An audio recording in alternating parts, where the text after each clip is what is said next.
Hello, everyone. My name is Mike. My pronouns are he, him, and I will be the game master for this. Is our session 2 of Swords for the Serpentine. We are playing through the adventure Corpse Astray, which is the sample adventure in the Swords of the Serpentine core rulebook. Like I said, my name is Mike. Pronouns are he, him.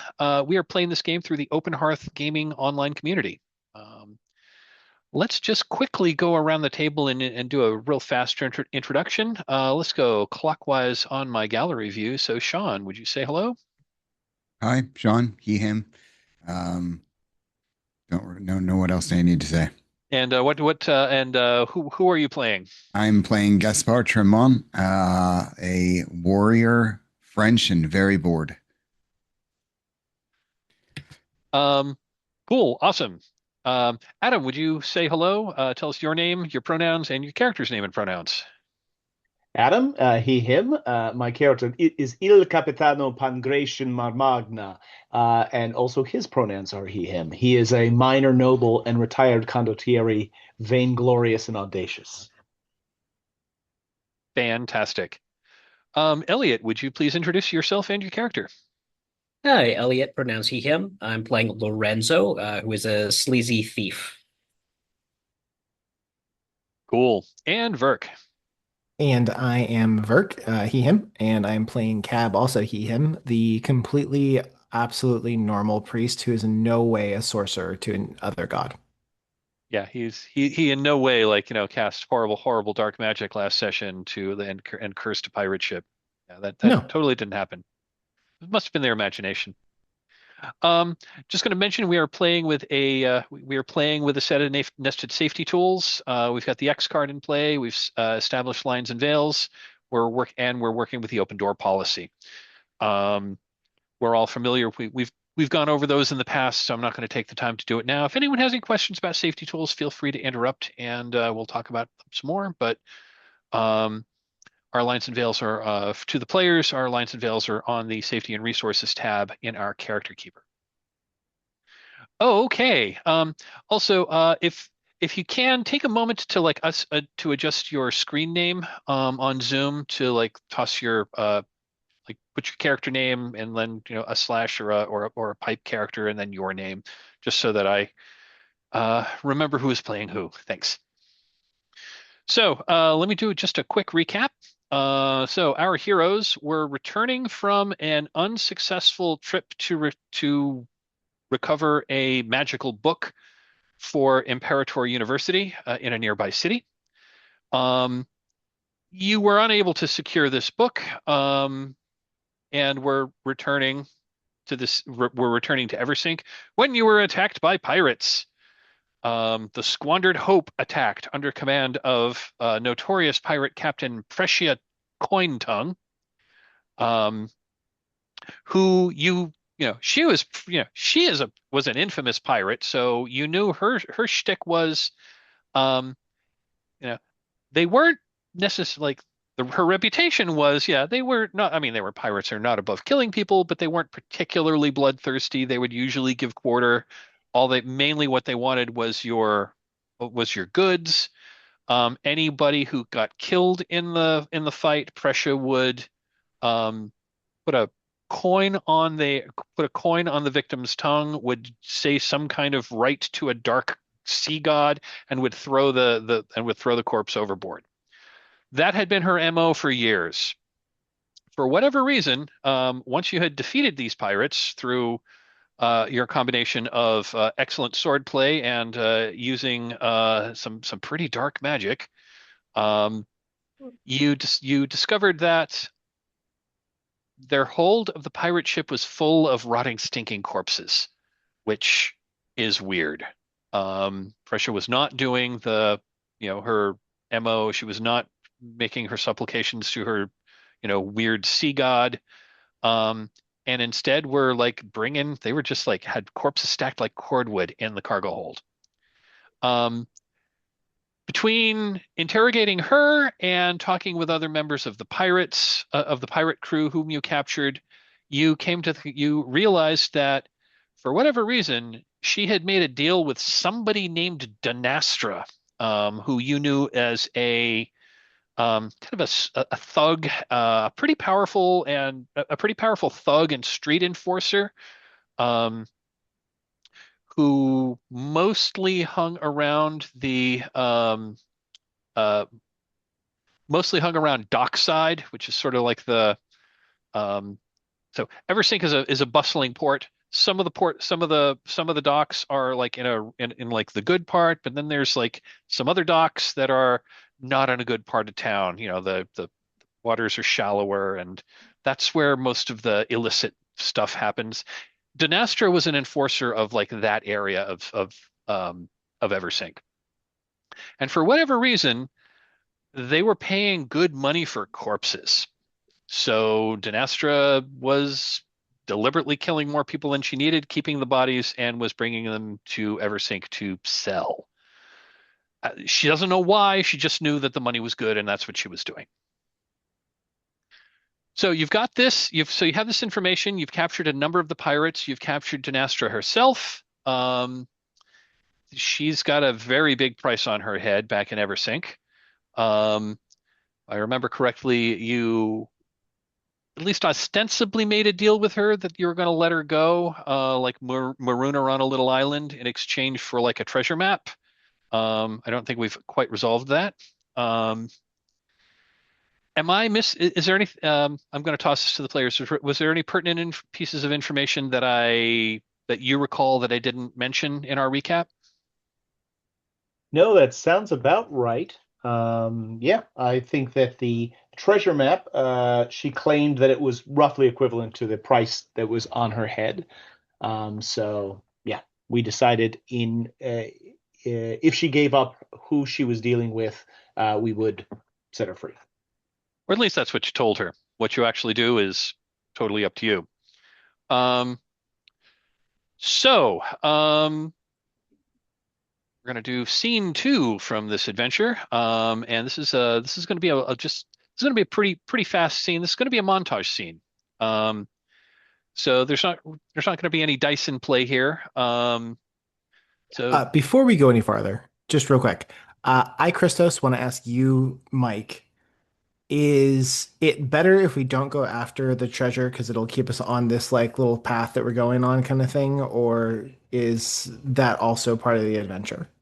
I'll tell you right now, her like that treasure is not part of the adventure. So you've got the Great. treasure map, so that's sort of like something you could conceivably follow up on when we In our when next we adventure.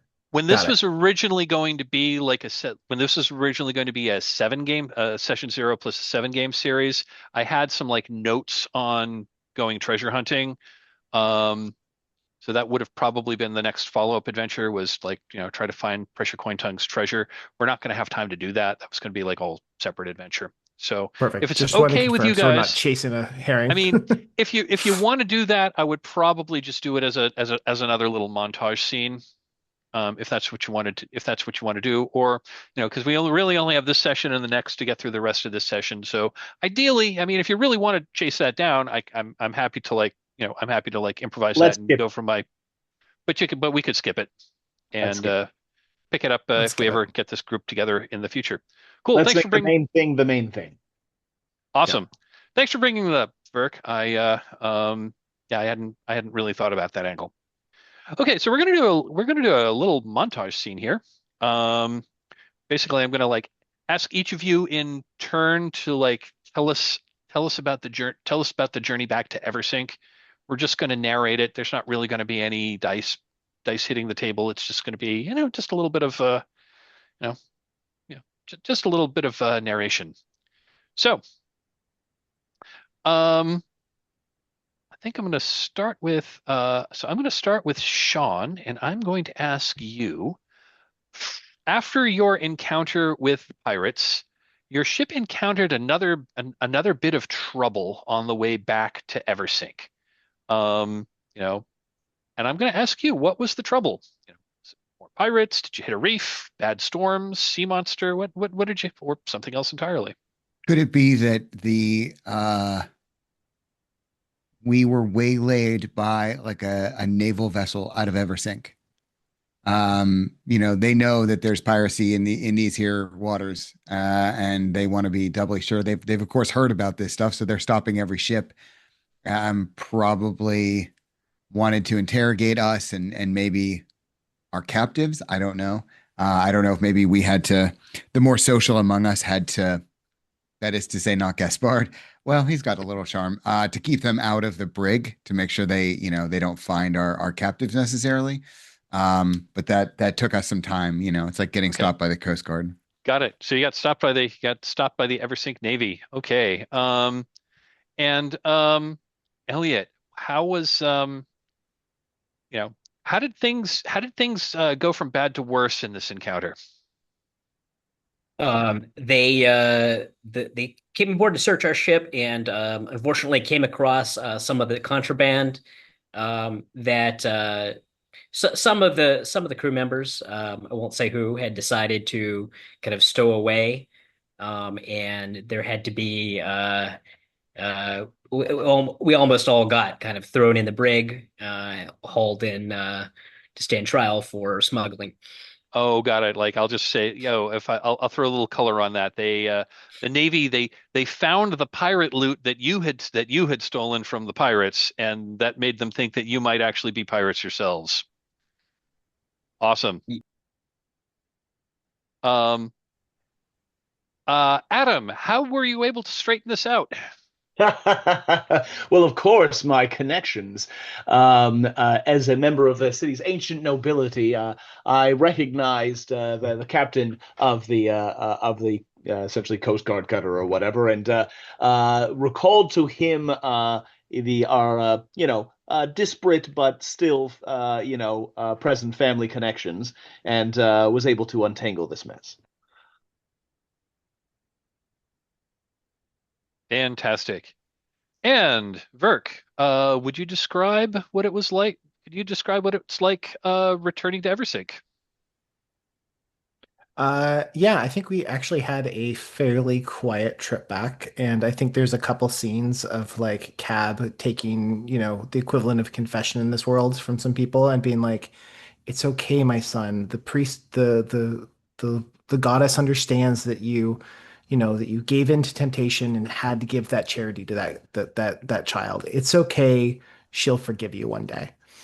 And then also we see a scene where like Cab is going into the brig to talk to Quaintang and being like, "So, I would love to have a conversation with you about your water god.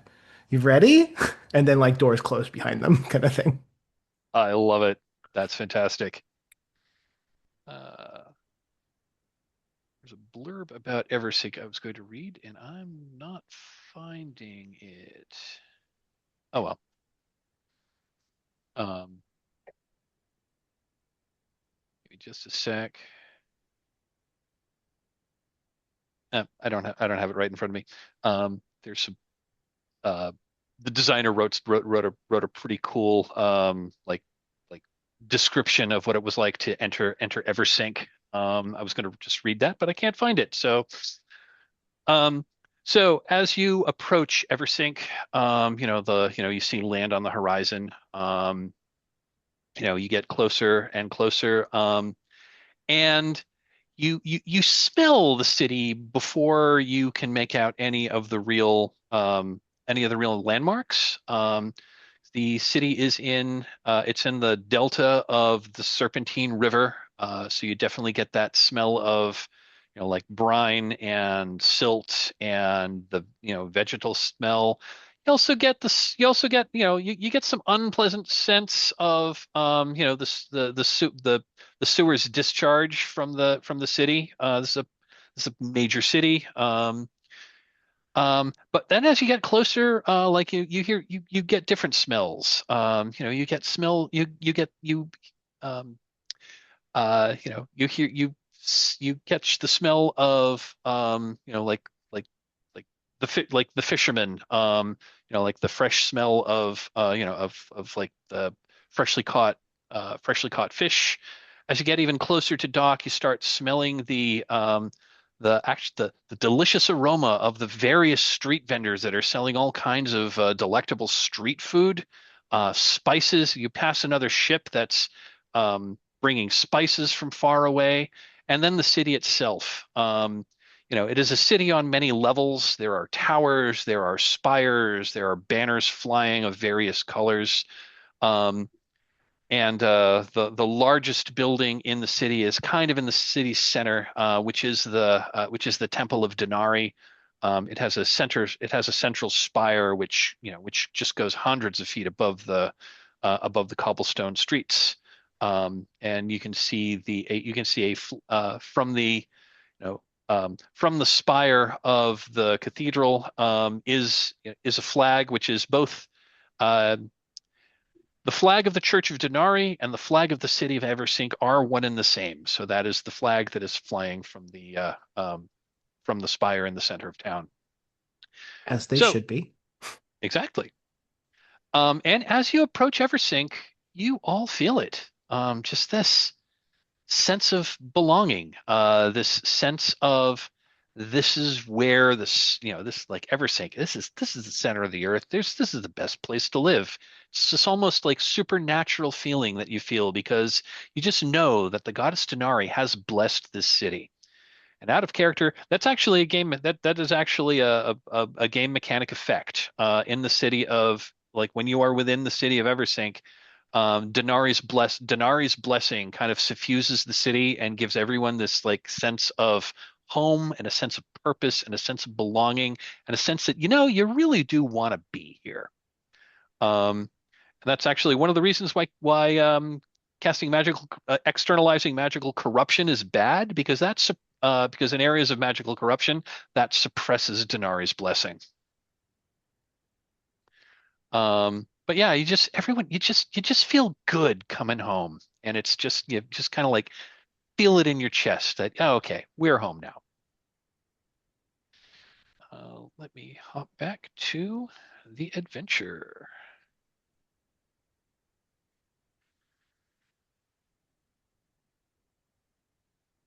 Okay. Sorry ahead of time if I ruin any of that for all of you, that comfortable feeling at some point in this game. That's okay. The joys of playing a the joys of play I almost said wizard. The joys of playing a sorcerer in this game. Um, so yeah, I'm gonna say it's a pretty nice day. It's partly cloudy. There's some blue sky amidst a bunch of like fair weather clouds. I'm gonna say time of year is I'd say it's late spring. Um, so it's pleasantly warm. It was probably rained yesterday, so the streets which washed a lot of the detritus off of the streets, and the docks, so things are looking pretty good. There's just the hustle and bustle of longshoremen and merchants and other ships that are that are loading and unloading their cargo. The Shining Coin, your ship, docks along one of these long piers that extends into the harbor quay. Um, so the first people aboard are the harbor master and the tax assessor. And they come aboard. They ask to come aboard and they ask to speak to the captain. And unless you all want to intervene, the captain will see them. Um, and yeah, the captain's bar, the captain, you're basically passengers. So at this point, you are free to leave. And as you're kind of gathering your stuff to disembark, um, four four menial laborers with a creaky two-wheeled cart hail the ship from the pier. Um, you know, and you recognize them. They're like, they have it's not exactly a uniform, but the corpse takers tend to wear a particular kind of clothing. that designates them as the corpse takers. Um, Generally, like it's not uncommon for people to die at sea. Um, and per the per Denari's religion, you want to have have the dead be buried properly and memorialized with a funerary statue. Otherwise, their ghost is going to hang around. Um, so they explain they're here to take the bodies of anyone who passed away on the voyage. And I'm just going to say, there were. I'm going to say, like in your like in the pirate fight, I'm going to say, there were a number of there were some people who were killed, and they're basically in the ship's morgue. Um, and they promise to collect any dead and bring them to the local mortuary.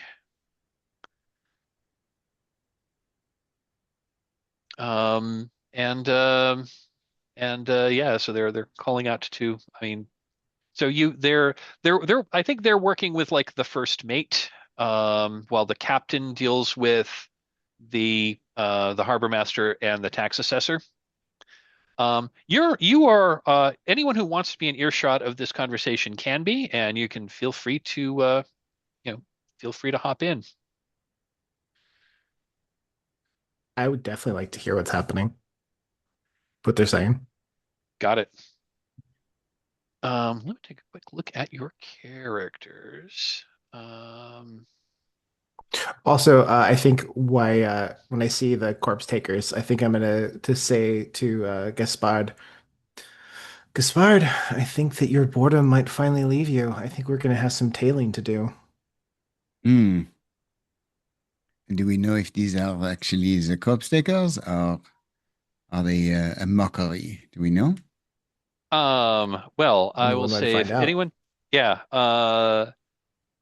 does any, if so, you're kind of all hanging out and listening to this conversation, or was anyone not doing something else? Why would I associate with such low-life laborers? No, I am busy grooming my beard before going ashore, so that should I run into someone of importance, I'm at least presentable. Got it.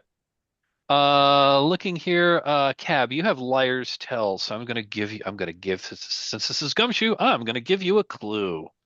Okay. Um, they are trying to sound legitimate, but they don't seem to be telling the truth. How do you know this? Uh, I think that the uniform they're wearing is not correct.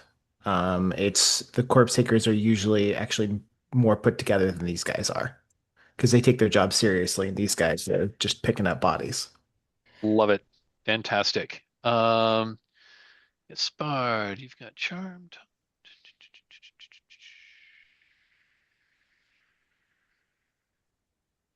And Lorenzo.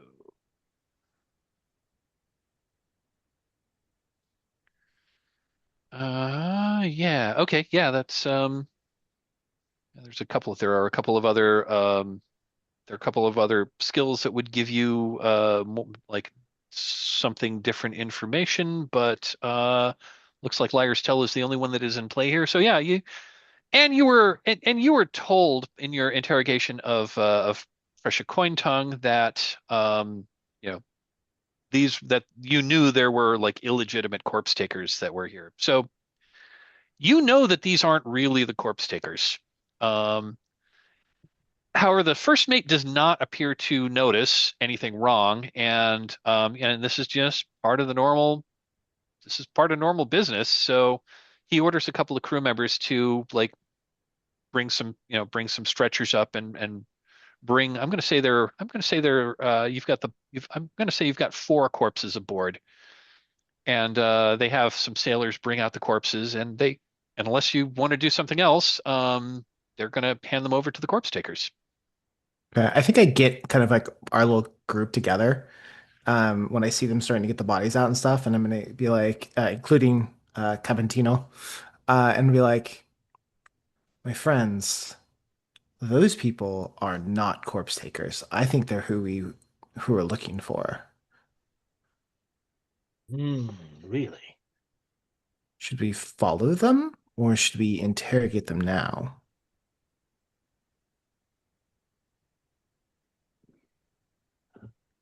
Well, why not do both?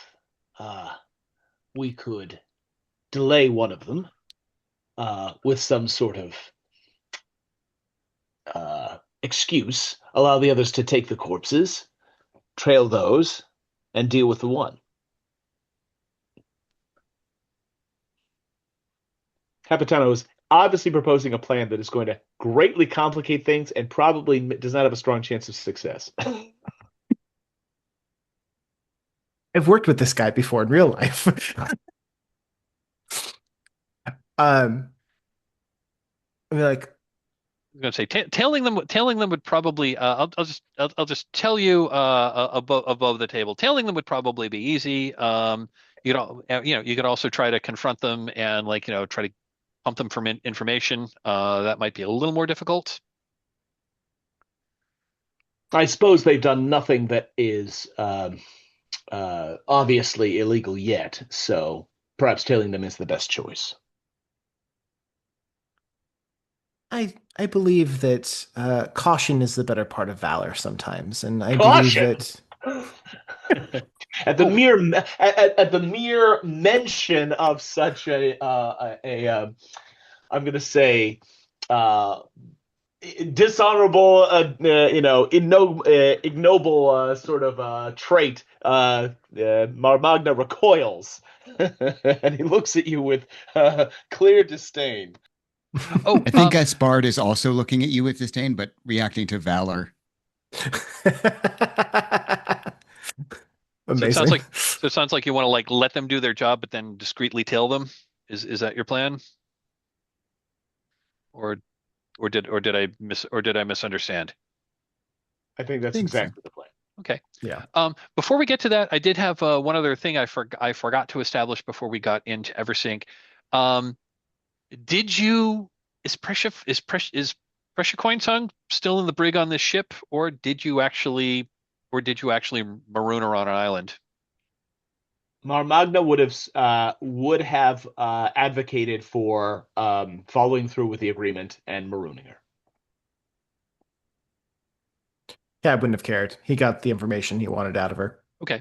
And I'm you got assuming. and you've got her and you do have her and once you have marooned her, she basically gives you the like secret key to the map. So you will be able to follow it to her treasure. Presumably, you know, unless, possibly she might try to get to it first and move it, but who knows? That would be a thing for another. I just wanted to know if we were going to be dealing with like handing Dinestra over to the authorities or not, and it sounds like not. Okay, cool, cool, No. cool. Awesome. Okay, yeah, so yeah, the first mate of the ship hands over the corpses to these corpse takers. They express their condolences. They seem to say the proper words. At least they've observed the real corpse takers. And they put them on. They put these corpses on their like rickety two-wheeled cart, and head down the dock back into the city. What is your approach? I think we want to tail him quietly, right? I think Gaspard just Yeah. looks at Lorenzo like, well, after you. Yeah, I think yeah, Lorenzo is all about the quietly tailing people.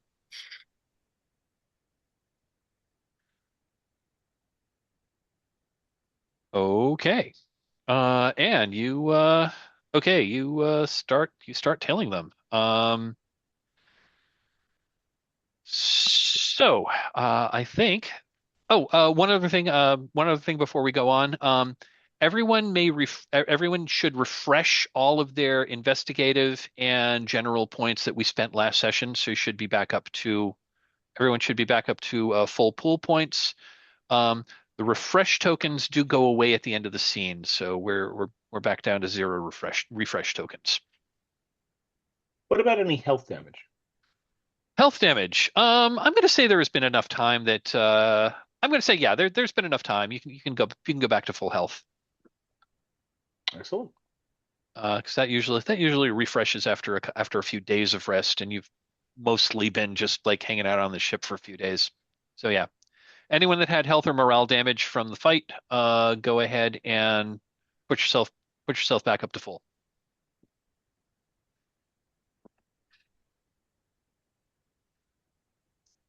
And ditto for any investigative points. There's been enough time. You had enough time at sea that those would have refreshed. Okay, let me take a look here.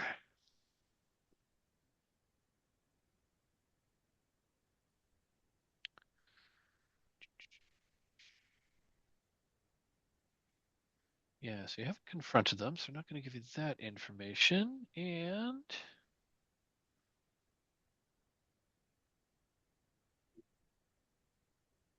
you're just going to follow them. Okay. Think we're going to do. How do we want to do this? Okay, so we're going into the. Okay. Here we are. So you're going to try to. Are you all going to try to do this as a group? Is one person in particular going to basically try to follow them and like catch up with the rest of you? What is your approach to following these guys? Where exactly are they go? Are they just walking through the city street? Um, they are well for now they're heading through the docks. And yeah, they're heading in toward yeah, they're heading into the city streets. Um, Now Eversink is crisscrossed by canals. This is definitely more of a think more like Venice. So it is entirely possible they may be taking this to a canal boat. But usually the canal boats don't come all the way out into the harbor. So yeah, they're taking it, and they don't. And yeah, they're. This thing's basically a wheelbarrow. It's a two-wheeled cart, and it's a hand cart, so they're pushing it. It's not connect. They don't have it hitched up to any pack animals or anything.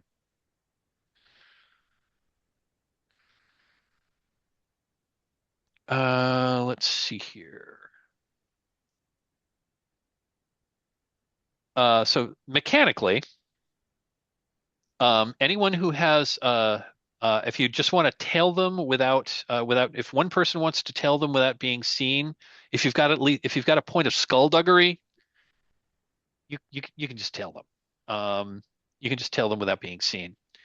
If you don't have skullduggery and you want to tail them without being seen, that is going to be a that is going to be a stealth test, and they're not really expecting you to be followed. So I'm going to say if you need to make a stealth test, I'm going to say the difficulty is only going to be 3. Or you could decide that, the stealthy people are going to tail them and then figure out where they go and then come back and get the rest and then figure out however, or something else entirely. I think Lorenzo has skullduggery. He's just going to start tailing them and leave the rest of the group to decide what they want to do. I think as Lorenzo takes off, I'm like, we'll meet at the bar after the whatever our haunt is, whatever our bar of choice is. Yeah, absolutely. I'm going to throw that back at you. Um, what is the bar you tend to hang out at? Lorenzo's the one with the drinking habit, it says, according to the paperwork. So I think he should pick. It's called the Flaming Rat. Would drink there. Yeah, same.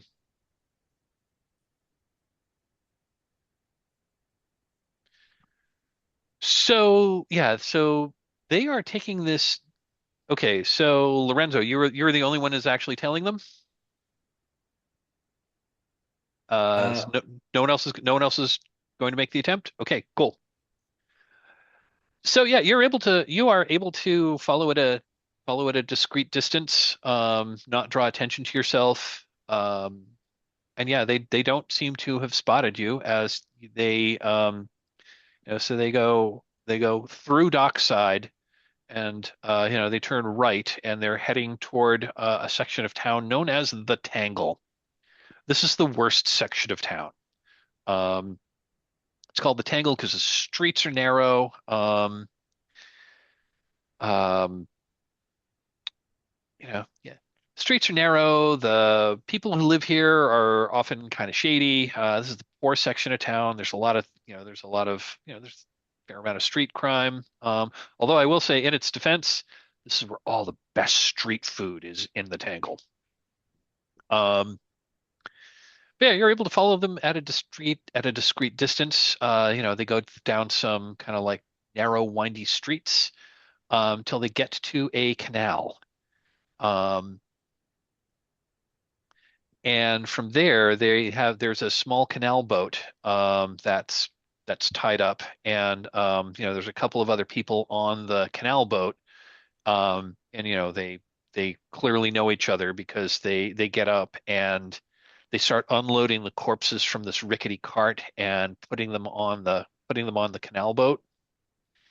Um, and after the corpses have been loaded onto the boat, the corpse takers kind of like turn around and they start heading back the way they came. And the guy on the boat unties the canal boat and gets his pole and starts pulling down the canal. Um, Kind of like also in Venice, there are sometimes streets go right along the canal. But sometimes they don't. Sometimes, there are buildings that just go like straight down into the walls, the outer walls of the building just go straight down into the canal. So the road is on the other side of the building. So you may not be, so if you're going to continue to follow them on foot, you may not be able to keep line of sight of them at all times. And there are, there are many canals that intersect. So there's a chance, if you're going to continue to follow on foot, there's a chance you might lose them. What is your approach? Um, I mean, are there other boats visible that Oh yeah, that yeah. There are other boats, some tied up. There's certainly other boats that are like there's certainly other boats in the canals that are going up and down. I'm going to say yeah. I'm going to say yeah. There's a small boat that was tied up not too far from where this canal boat was, and I think this one's smaller. I think this one's a rowboat. It's not a poled canal boat. yeah, I think Lorenzo will discreetly steal a boat. Okay. I'm going to say to steal a boat without the owner knowing, because you don't know who the owner is or where Yeah. they might be. I'm going to require you to either spend a pull point of skullduggery, or make a stealth check, a stealth test. I'm going to say the stealth. I'm going to say to do this, the difficulty is going to be 4. I'll spend a point of skullduggery then. Okay, and that is an automatic success. Tell it what does it look like? Give us a little bit of the scene on how you steal this boat. Yeah, so the boat is I think Lorenzo waits to see someone leave their boat. They're clearly like getting out to go into a place, run an errand. He kind of hops in and um, once they're out of line of sight, kind of pushes off the the from the mooring place and turns down a tunnel area that is immediately out of the line of sight from the rest of the canal, so that no one's able to no one notices that he's made off with this. Love it. Okay. Just to get the other players involved here. Adam, what's a potential trouble that Lorenzo might that what's a bit of trouble that Lorenzo is may encounter as he's continuing to try to follow this canal boat in a rowboat? Ooh, um, I would say that there are. Oh, great question. Canal boat. I'm trying to think what. Maybe there's some sort of celebration or something else that's causing a lot of river traffic he has to weave through, like maybe a festival or procession, a marriage. I love the idea of a marriage. There's some sort of wedding ceremony, a wedding party with many boats that is suddenly like cutting him off from his target. I love it. And I'm gonna throw a little color in that. It's obvious. I mean, this is the Tangle. This is not the good part of town. But like I said, this is where all the good street food is. So these are like members of a higher class wedding party that are going down to like, you know, They're that are slumming. yeah, they're exactly they're slumming it. They're going to the poor section of town because, they've got the best you know, they got the best, like uh curried fried fish and I don't know, like spiced mangoes on a stick. Insert delicious sounding food on a stick. Um yeah, Lorenzo, how do you get past these how are you able to continue to follow these your quarry through this like several boats of a wedding party that are coming through in the opposite direction? Yeah, I think Lorenzo goes up to them and it's like, "Oh, you need a guide? You don't want to be running going through the tangle on your own. You need someone to show you all the good spots." And kind of immediately they just try to get him out of their way, and kind of shove him away from their boats in the direction he wants to go. Oh, got it. Okay, got it. You're trying to be the you're trying to be the annoying promoter, and they're like, oh yeah, we don't Yeah. want to deal with you. I love it. Fantastic. And I see you've got both charm and servility and trustworthy. Any of those would work. And any of those would work. Okay. Um, I'm gonna go back to the rest of the group. So what are you all doing while Lorenzo is off tailing these corpse takers? Anything in particular you want to do? Or just want to head to that tavern and wait for Lorenzo to check back in?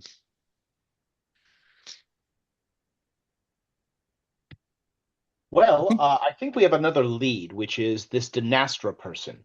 I think that perhaps putting our ears to the ground and seeing what others have heard.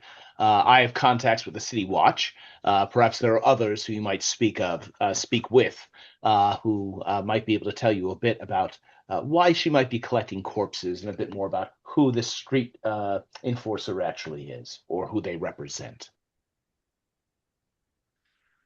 Okay. Yeah, so you're gonna go to so cool. So you're gonna like meet up. So yeah, and there's City Watch people that are like, I mean, this is the Tangle. They patrol around the Tangle. They don't necessarily go into the Tangle if they can avoid it, but they're Well, even more, I want to find, since I have allies within the City Watch, do I know anyone who is a member of the City Watch but grew up in the Tangle? okay. Yeah, I'm gonna say that you're able. I'm gonna say yeah, you know somebody. Yeah, you know a guardsman whose patrol is, based in this area, and who has. Fernando! I was going to say who is it? We'll put him in the NPC tracker. Fernando! Uh, there we go. And so I happen to know that Fernando's still has a lover because he never shuts up about it anytime he gets drunk. who lives near here. So I'm going to go seek him out, possibly in the midst of um, let's say a romantic assignation, and interrupt him. Ooh, awesome. Sure. Yeah, so like go ahead and set the scene. What does that look like? Like where does So like where are you finding him? Like and what are you doing? Well, the unfortunate thing is, of course, this woman who he is pitching woo to or visiting is, of course, also married to someone else entirely, a baker. And so I'm going to go into the bakery, and which I don't know what time of day is it. Is it mid-afternoon or mid-morning? I was gonna say it's probably mid-afternoon at this point. Mid-afternoon. So perhaps the since bakers tend to operate very early on, they like get up crazy early in order to do their baking, in order to prepare for the day. The husband has retired to his quarters upstairs, and I burst in to the shop. Where Fernando and the young lady are, shall we say, trying to quietly engage in some fun, and loudly loudly say, "Fernando, there you are!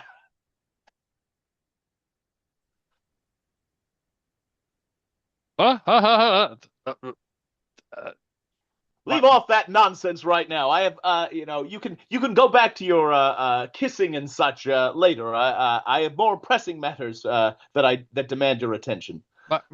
this is a I'm busy. I'm like oh like and and she just kind of she tenses when you when you raise your voice. And she goes shh. And she turns to Fernando and says, "Deal with your friend. We can catch up later." And then you know we can catch up later. And then she kind of like shoos him out of the shop. As I go past, I'll snatch one of the pastries that have yet to be sold from the shop, not bothering to pay as I go, and munching on it, I'll steer Fernando down the street and bend his ear. uh okay, what is it? You Well, know I was you might want to tie your pants again before they fall down here. you know he almost audibly rolls his eyes. you know you could have picked a better time. I'm just saying what's going on. This had better be important. Well, I say, how about a boat full of unburied dead being steered around by a pirate captain and landing in your in the City Watch's lap? Does that sound important to you? Okay, you have my attention. Someone's stealing corpses? No, someone's selling them. I say to someone called Danastra, enforcer Oh, who makes her home, I assume, in this area, right? oh In the yeah, Yeah. Denastra? Oh, what's she getting herself tangled up in this time? Yeah, So she's you kind of a, she's kind of a, he confirms what you know and says that, yeah, she's a, she's a thug that, knows her way around a fight, and most of the people around here are afraid of her because she's not usually, she doesn't really have any compunction against, like, adding, if you say she's capturing corpses, well, she wouldn't really have any compunction about, like, adding you to that list. Um, I've heard I've heard she's been working recently for this guy named Antonio Valeri.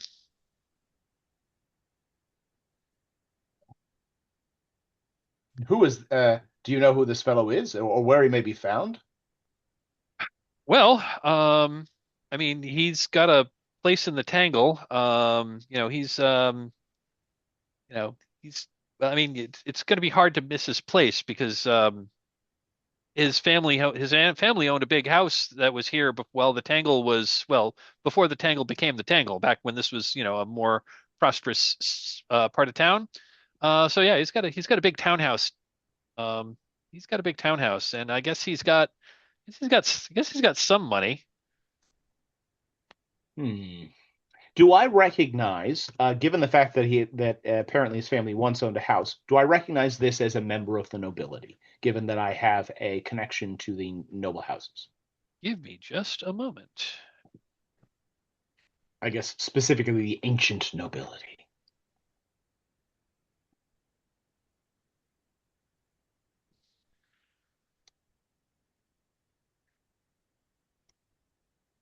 I'm sorry, where did he say the townhouse was?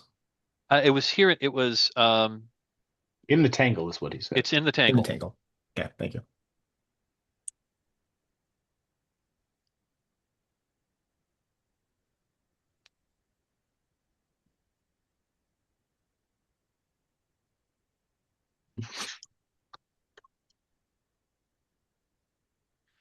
Um. Let's see. What do we know about Volari? Hold on. I've got a list of clues, but this. Let's just say that this adventure could be laid out a little better. Can they all? I know. Seriously.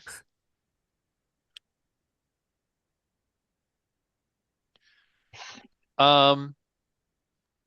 Yeah, he is. He's basically he's an architect. Um. He's an architect. Stonecutter. And the Valori. Yeah, the Valori, they are an ancient they are one of the ancient noble families. Um, do, do, do, do, do, do, do.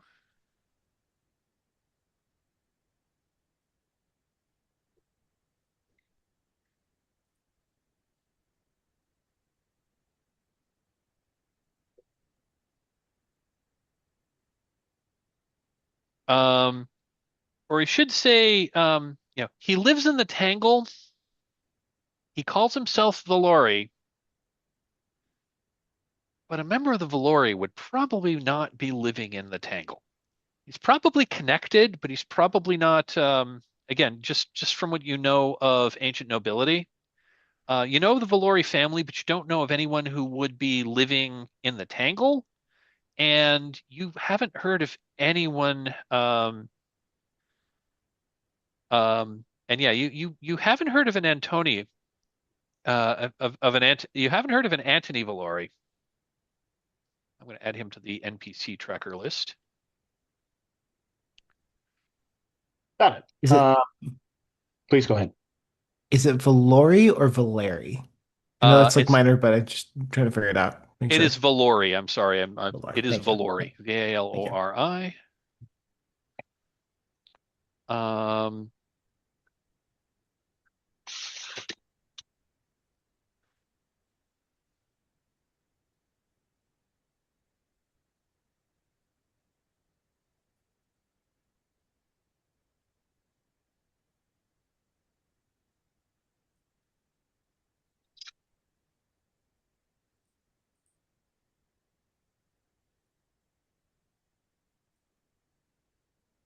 Sorry, got some weird font things going on.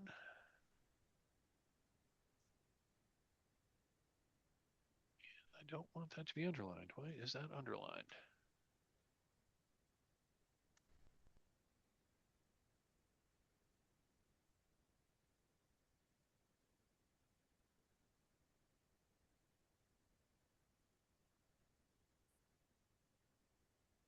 There we are. Okay, sorry. Just Google Docs is being annoying. Okay. Yeah, so the Valori name is ancient nobility. You don't know of and you don't know of an Antony that you've heard of. Or why a member of the storied Valori name would be living in the Tangle. And the Valoris are they've known to be patrons of architects and stonemasons, although they're a noble family. They wouldn't be doing it themselves because that's you know because nobles don't actually do work, right? Certainly not. All right, so that seems like enough discovery for now. I think we could shift the scene. Maybe someone else could run some investigation. We could rejoin, like reconvene at the gosh, I forget the name of the bar that was named the The Burning Flaming Rat. Rat. Flaming Flaming. rat. Why would I ever frequent such a bar? Lorenzo suckered you into it, definitely. I suppose. I'm gonna throw this one back at you. There is something on the menu that you find is utterly delightful. What is it? Oh dear. Well, I Could be a drink, could be food, could be, could be like, Oh, a member, could be a member of the certainly. staff. They get they get the equivalent of there is a particular Madeira that is they get from some connection that they sell. Normally, such a wine would be drunk by in finer establishments at a much higher cost. But Marmagna is not exactly wealthy, and so he assumes that they're getting it through illicit means, which allows them to sell it for more cheap, and that is why he is more than willing to go there. Love it. Fantastic. Okay. We're about an hour into the game. I need to step off cam for a moment. Why don't we take a little 5 minute break here? Does that sound good? Sounds good. For me. Awesome. See you in five. And we're back. Um, Before we get back to Lorenzo, Sean, was there anything that you wanted Gaspard to do? Yeah, I wonder if Gaspard could. I have allegiances with both mercenaries and monstrosities. I kind of wonder if there's a connection I could make with the monstrosities to see if, I mean, they had to have heard something about bodies being dumped or bodies being collected. I would think maybe there's a connection there. An alliance? You have an alliance with the monstrosities. Okay. I mean, Um, mercenaries, if it's easier for you, just oh, because, she's paying people or they're paying people for bodies, but got it. No, monstrosities, that's actually pretty cool. So, like, well, I mean, there's been rumors for years that there's serpent people and there are rat people and there are, intelligent there are ghouls, like kind of like Lovecraftian ghouls that, yeah, they're undead, but they're, you can talk to them. They're not like, constantly trying to like eat your brains or whatnot. Um, they all generally kind of like live in, they kind of like live in the, because as we've previously established, so Eversink is constantly sinking. So, buildings that were, 4 stories, buildings that were built to be like, 4 stories tall over the course of, decades, they sink into the muck. So, and people generally kind of like build on top of them, which just means there are extensive like underground rooms and passages, and the streets that people walk on now were like, generations ago they were like at rooftop level. The city is constantly sinking.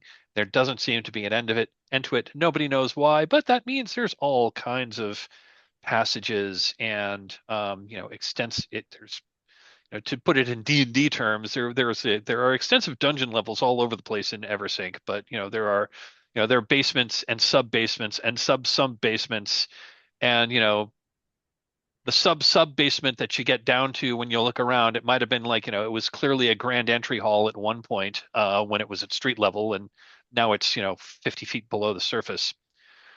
And this is where a lot of those other people live. So I'm going to say, first of all, who do you want to like? So who do you know in the monstrosities? Um, and like, what sort of creature are they? I I wonder if it's like a monstrosity in the sense that they look like like a hunchback or like because we know that magic here is sorcerous and corrupts, right? So I imagine a an individual who's been maybe like they were the victim of a sorcerer, or they attempted something that was beyond their ken and it corrupted them in ways that means they can no longer walk on the surface streets. Um I don't know why, but my brain is thinking this person is called Lurch because instead of a hunchback, right? Like maybe one of their legs is either like transmogrified or something of the like, so that they instead of walking, they kind of lurch with their movements now. Um, and so everyone just calls them Lurch. Um, and yeah, they probably move around a bit, but I'm able to like locate them, or maybe they find me right upon return to the city, looking for a new pair of boots because they go through them so frequently, you know?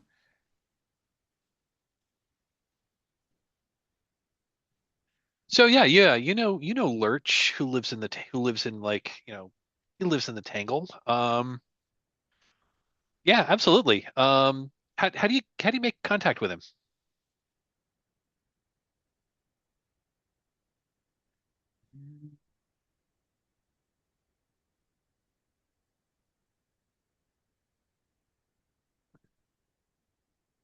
Good question. I think one of the access points that Lurch has is actually like maybe a rooftop, like a building that is like not safe at all. It's like slanted, but that way Lurch can like get some fresh air and watch the streets below. And I will like find my way to the roof above the tangle. And I suspect with time Lurch will arrive. Yeah, you find him. Um, he's I think this building is like maybe only like this building was a grand building at one point, but it is sunk, and it's mostly abandoned. Whoever actually owns it isn't really keeping it up, so it hasn't been built up. So I think it's only maybe like a story above street level. This is obviously once a much larger building. I'm also going to say it's probably like right on the canal, and Lurch is sitting on the roof of this kind of slanted roof of this building. And he's got kind of and he's got a fishing pole and he's fishing in the canal. Nice, nice. And Yes. So as I assume I approach him, I'm like, how's the fishing today, Lurch? uh, not too good today. Not too good. Haven't caught anything. Well, I might have caught a scent. Maybe you can help. Hmm? Well, sure. Have a seat. And he pats the he pats the edge of the roof that he's kind of like sitting on the edge. I think he's sitting on the edge and just like letting one of his letting Is his like messed up leg hang over the side. Yeah, I do the same. I kind of sit over and dangle my legs. And Um, you're looking down, and I think and you can see that his foot is his he doesn't have a foot so much as he has a hoof on that one leg. yeah. Um, I sort of note it, but don't say anything. Um, Oh, and he's there got is, he even though it's a warm day, he's wearing he's kind of wearing like a dirty like a kind of a soiled like brown cloak. And he's got like a hood over his face, so you can only see his face. His face is heavily shadowed. Like Mhm, he doesn't like to show it. that makes sense. Um, on my arrival back to the city, we encountered an interesting journey. I don't want to bore you with the details, but do you know anything about someone here, Dinastra, perhaps, collecting bodies? Oh, Denastra, she's a nasty piece of work, isn't she? Nasty. Yeah, Well, yeah, I've heard that. She'll give you no no she'll give you half a swan if you for every corpse you bring to her. Seems a that's pretty seems like half pretty high price. That's like um you know that's a that's like a shilling. yeah, but it's food for probably a day at least, Oh yeah, maybe a it's couple days. it's yeah. I mean that's like what a laborer. I mean that's what a laborer would make in like 2 days. Yeah, that's a high price for you. Have you delivered any to her yourself? Me? No, that's nasty business. I don't want to get involved in that. I don't want to get involved with her. Well, But um but yeah, that's the word on the street, and she's got at least 20 people that are like collecting bodies for her. Some of them, and he leans in conspiratorially, some of them are even dressing up like corpse takers and are going to the docks. Yes, we heard this actually. Interesting. Any idea why? What they are doing with the bodies? Well, that's a good question. I don't know what she's doing, but I mean, there's nothing good that you do once you start collecting bodies, right? It's got to be something No bad. argument there. Yeah. Got to be something bad, right? I don't know. I don't know. But yeah, she's hanging out with that. She's ostensibly working for that Valori guy that has that big ostentatious house in the middle of a slum. Hmm. Anything you know about him? Well, he seems nice enough, actually. I mean, I've not met him personally because, well, he gestures toward himself because, well, you know, um, he's got a pretty good reputation in town, at least in this part of town. Hmm. But yeah, I don't know what he's doing. I don't. But rumor has it that they're bringing the corpses to his place. And I can figure out from the description of like this house, I would know where it is, or I could find it easily enough. Absolutely could. It's called the place isn't even has a name. Um, yeah, he refers. It's yeah, like once he names the building, he calls it Noble House, which there's no way a noble would have a house in this part of town, but um, he calls it. This guy calls it Noble House, and yeah, he's got a let me see what we got here. Let me just take a look at your other. Let me take a look at your other abilities here. Alliances, monstrosities. Yeah, I think he would. Uh,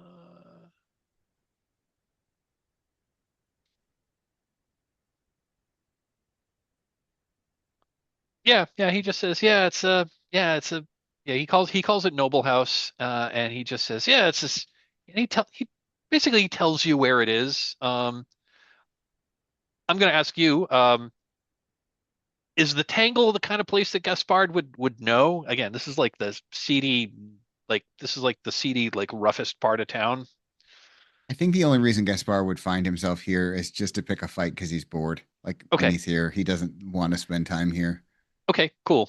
That makes a whole lot of sense. So you've never been there. You've never been there, but he describes how to get there. And honestly, the easiest way to get there would probably be by canal because the it's called the Tangle for a reason. These streets are the streets are narrow, they're windy. A lot of them just kind of dead end because people have built like shanties on the streets and whatnot. And getting around on the streets of the Tangle is hard. Getting around via canal is a lot easier, but you need a boat for that. Mhm. But he gives you enough of a rough description of what, so you think you're pretty sure you could find it. Um, yeah. As for what, he said, he'll also say that, like, look, I know a few ghouls. Um, they're normally interested in corpses, but they're staying far away from this, which makes me think it's even worse what they're doing.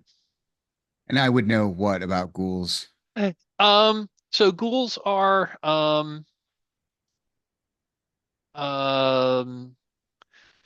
Eaters of they the dead. yeah, they are eaters of the dead. They are they do have a penchant for that they eat they eat rotting meat. They are Hmm. undead themselves.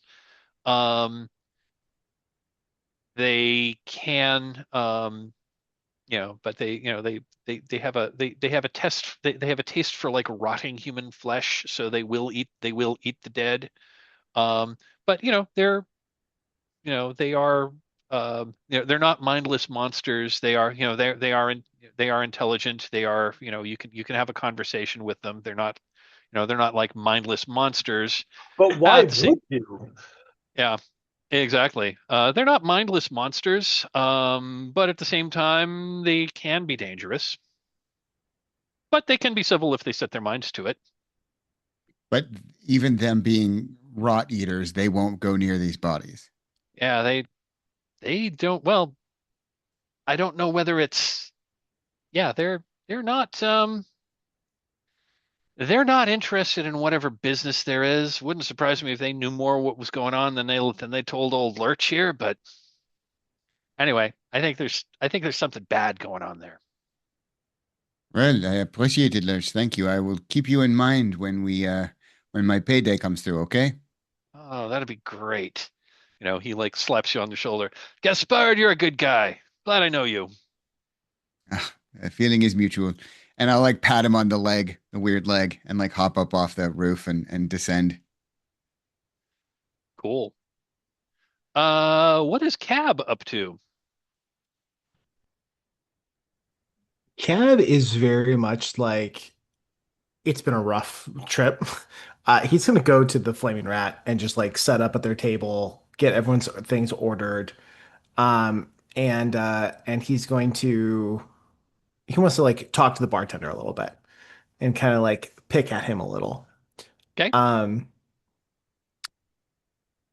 and I think he's gonna be like, we don't have a name for him, right? The Um, bartender, we don't. We can name him okay. and put him in the NPC tracker. Uh, yeah, let's call him Juan. That work? Sure. Okay. Um, so he's gonna talk to Juan, and he's like, Juan, it's so good to see you again, my friend. Um, you would not believe the boat trip we had. Boat trip. The boat trip. Tell me more about your boat. Tell me more about your boat trip. I, you know, like I said, you wouldn't believe it, the craziness. There's weird stuff, but matter of fact, maybe have you heard of a name of by the name of Denastra around here? Denastra. Denastra. Um, Hold on a minute. Let me take a look at your clues. I'm just gonna establish that the flaming rat's probably not in the tangle, although Yeah, it may be so it's it's an edge bar. it may be near the tangle, but it's not in the tangle. Fair.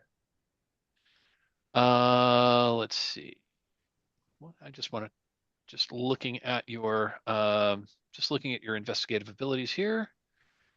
Um, Also, Mike, you're more than welcome to be like, he tells you exactly the same information that Lurch told Gaspard, and we could just move past it. Like if yeah, there's I nothing was going else to to say I learn don't there, kind of thing. I was going to say he's vaguely heard the name Denastra is a he thinks she's like some kind he thinks that she's somehow connected to organized crime, but doesn't really know much more than that. Got it. Um, okay, Like why did and last thing. and he asks why do you ask why do you want to know about a common street criminal? Yeah. Um, well, we came across some pirates that knew her name, which I thought was really strange. Kind of an odd thing to be connected to here in the city, but Hmm, what that is weird. what can you say? That is Have you heard weird. anything weird happening with bodies or anything here in the city recently? Bodies. Bodies in the city. Um, let's see.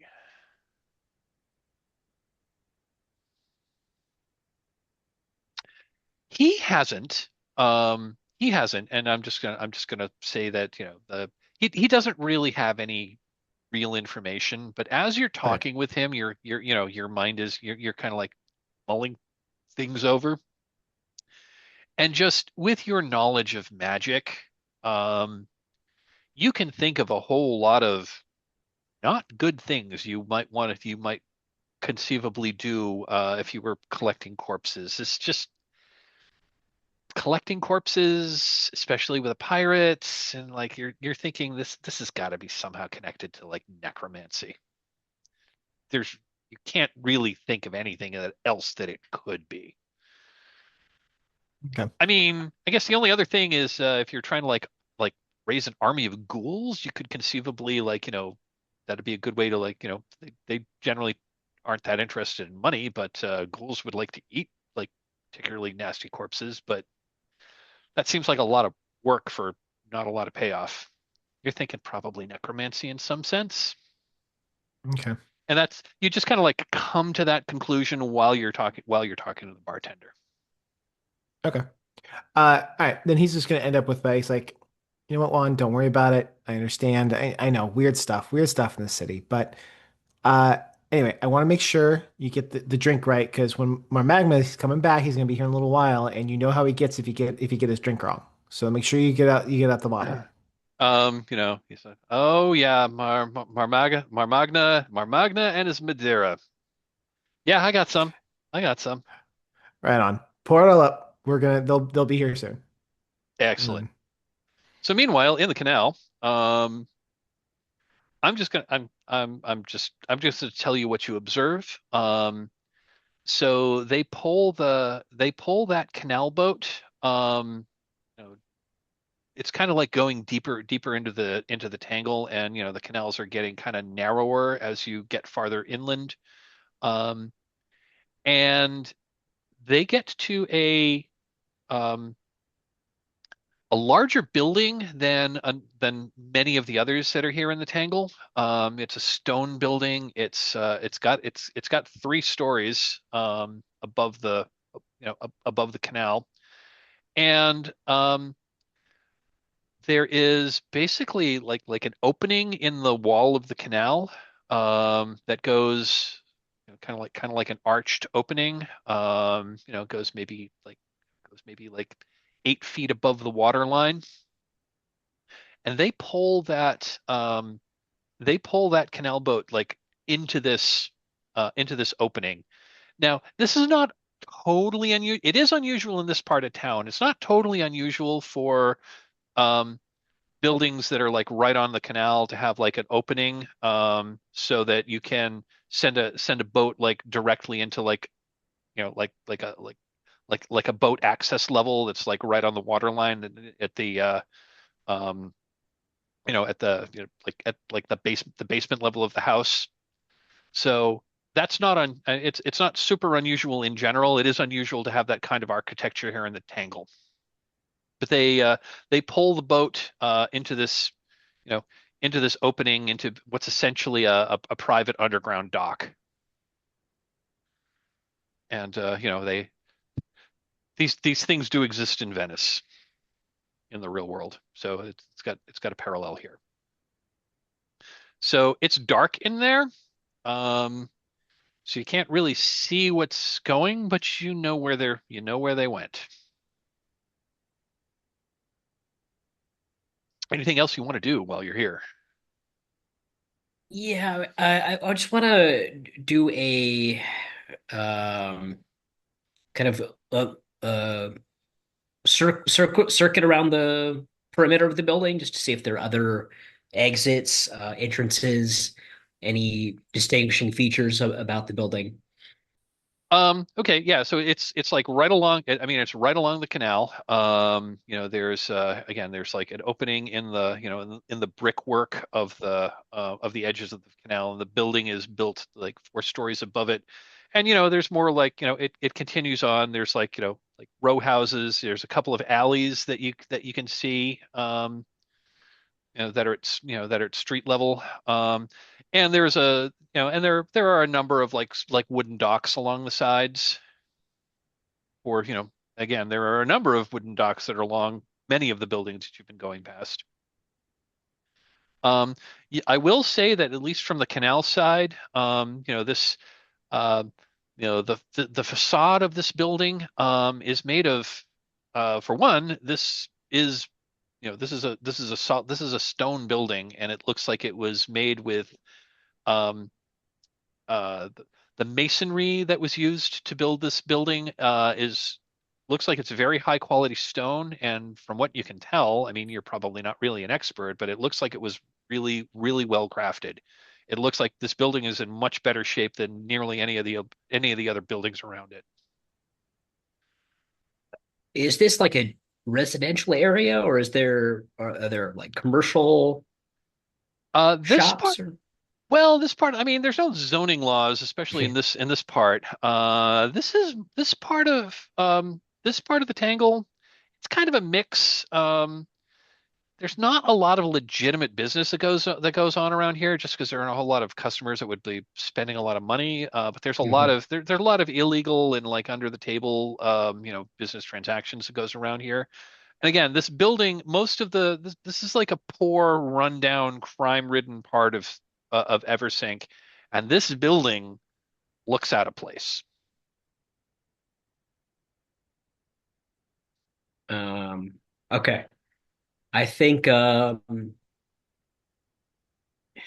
I think I'll report back to the rest of the group Okay, before getting in too deep here, just in case. okay.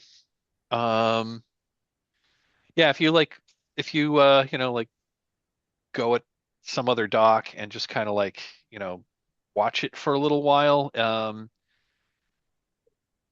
It's probably about an hour. It'd probably take about an hour, and then the boat, and then that river boat that canal boat that you saw go into this, leaves, and it appears to be empty. It's just the two boatmen.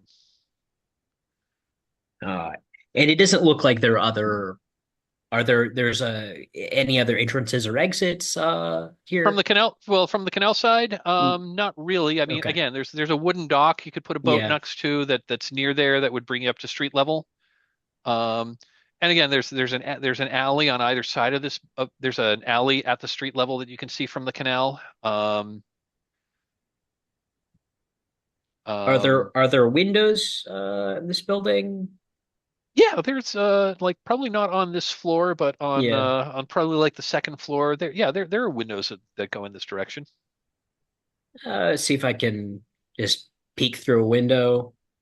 Well, Uh, it's like two floors. I mean, from where you okay. are, if you're in the canal, it's going to be like the nearest window is like two floors up, so you really can't see much inside of it. Got it. I In mean, that case, yeah. In that case, I'll just if there's nothing, if there's no obvious way to observe more about this building. I'll just report what I saw to the rest of the group. okay, sounds good. Oh, and I did forget to mention the when that canal boat came up to that opening, there was like a metal gate over it, and he took out like a key and like opened it and swung the gate open, and then brought the boat in.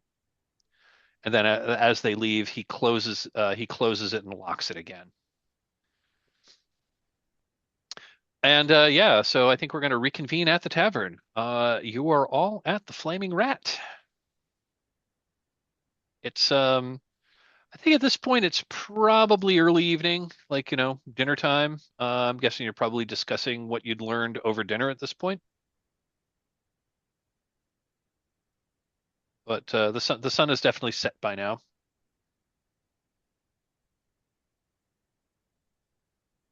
So I think that Marmagna has his hat off, his boots up on the table, which he is giving a little polish to as he holds a glass of the Madeira and at some point looks up when I assume Lorenzo walks in. I'm guessing the others have already gathered here waiting for him.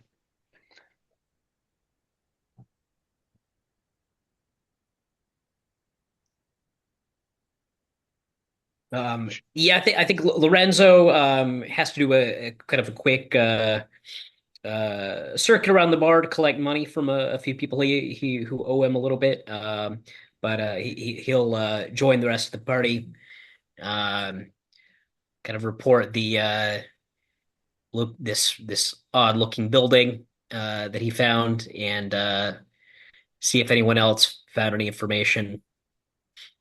Is the building so? Hearing the description of the building and its location, is Marmagna able to identify? Is this the same building as the home of Antonio Valori? Yeah, you're pretty sure that you're pretty sure you're talking about this. They are talking about the same place. Ah, all the threads begin to gather together. Well done, Lorenzo. My toast, and I raise my wine glass to you before taking a sip. You've given us what we need to connect this Antonio, the Street Fighter Denastra, and these fictional corpse collectors all together.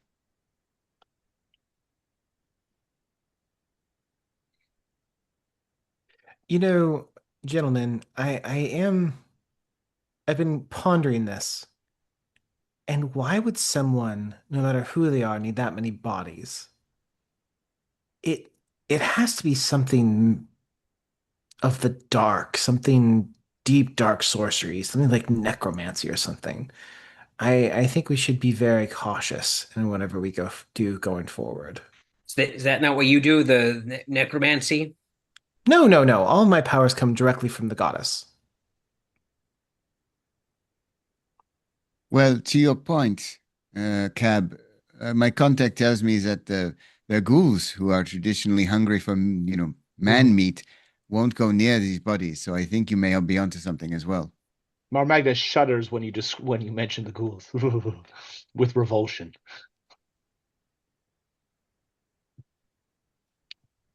So again, you throw around that word caution. I say I don't think Gaspard or I are interested in such what do I want to say? Are interested in exchanging glory for longer life, but I say that we should approach with an eye towards surprising them, catch them in the act, as it were. Have we all established communally, like we all know about Valori? Is that his name? Yeah, I assume we must have like we've independently learned that name at least twice or three times. So Does I anyone have a contact about why this man is doing what he's doing? Maybe that's an avenue we could take. As far as I know, he is not dead or not yet. or we could go and confront him and demand an answer from him directly. I mean, you could just show. I mean, you could like you could actually go to his neighborhood and like ask ask questions about his neighbors from his neighbors. There are. I mean, it's a poor part of town, but there are people that live there. And I am going to retcon something I said earlier. Yeah, there are businesses. There are businesses in the Tangle nearby. There's food vendors. There's food vendors. There's pawn shops. There's a tannery not too far from there. There's even a small temple of Denari not too far from there. Hmm. Which no one went there on foot to check it out, but that's that's the nature of things in the Tangle. Well, we can, of course, as you said, go in swords blazing and demand answers, which I'm sure would be Excellent. So it's agreed. effective. However, my friend, um, maybe we should watch the place a little bit and see if we can find out more information before we go about that process, just so we are better prepared to, as you say, surprise them from a position of power. Sounds boring, but I do like how you talk about surprising them from a position of power. Say more. Well, if we have a good idea of how they go in there, can you imagine how impressive it would be if maybe we came in on one of these barges and then you were able to throw away the shroud and pop out with your sword in an impressive way? Why, are you suggesting that we conceal ourselves as corpses to be brought within their secret operation? How daring! I love it. I don't think I would ever. I mean, look at my face. I do not think I could ever pass for a corpse. I'm beautiful. I'm alive. You are slightly pasty, though. How dare you? Just been off on a boat. Look at my tan. My feet are white from wearing the boots.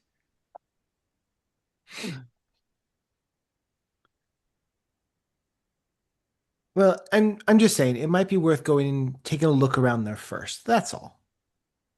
I, of course, defer to all of your great intelligence, though.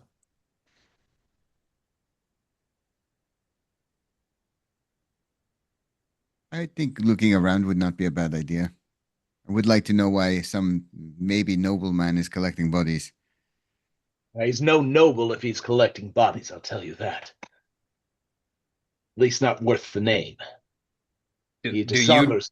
do you know him, or do you know someone who knows him? Do we I know know the someone who family. might know him? I've never heard the name before. I suppose I could ask around, see if he has a reputation among the finer folk. Um, but every delay gives him another opportunity to work whatever fell magics or evil plot that he has in mind.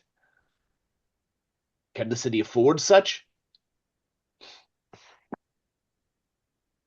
People die every day. A little bit more was not going to make a huge difference.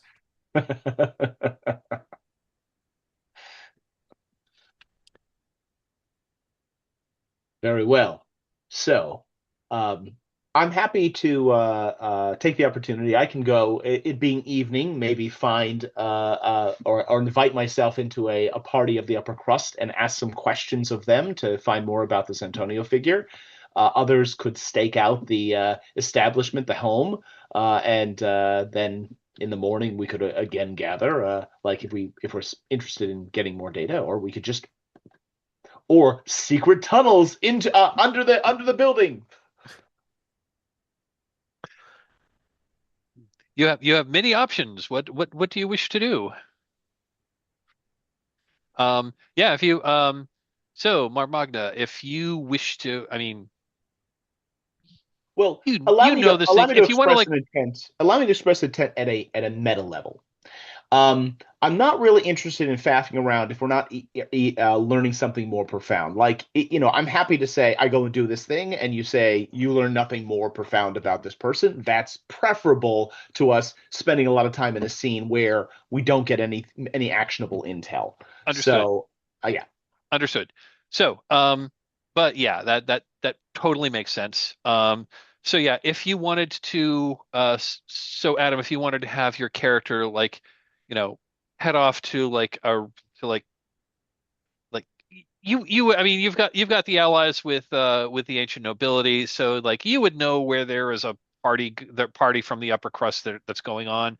You could probably either crash or get yourself invited to that, hobnob with them, and you would find if you're asking about the Valori family, you would find some information yep, that sounds great. if that's what you And want to do. specifically about Antonio, if he has any reputation or any relationships, like, oh, he slighted this person, or he was, lovers with who, or he had a falling out with whatever, or he swore vengeance on X, Yep. whatever.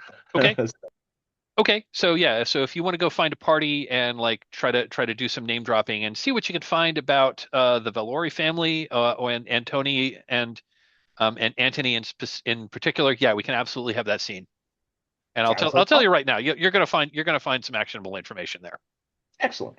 Um, What is everyone Cab, else doing?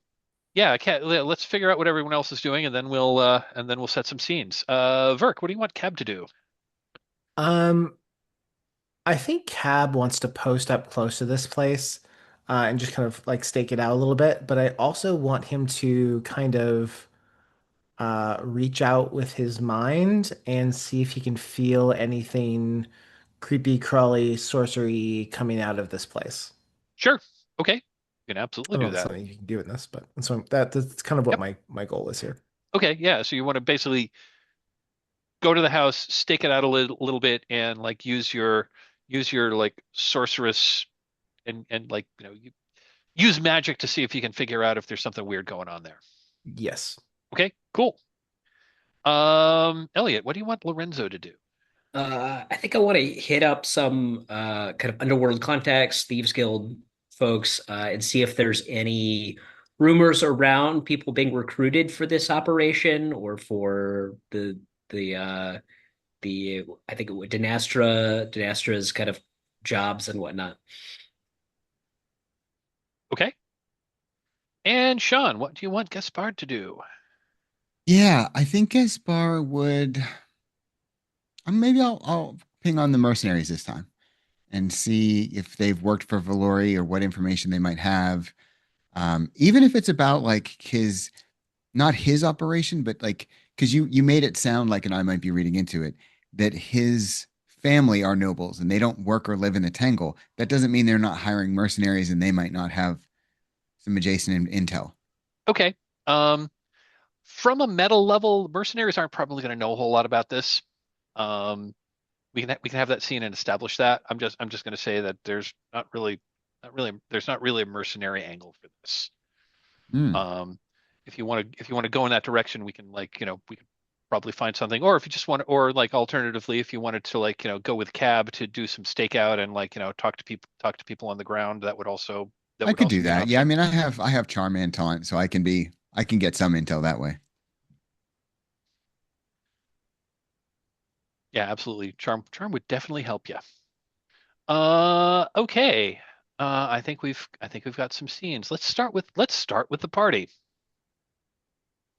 Um, Adam, go ahead and describe this party that you have invited yourself to.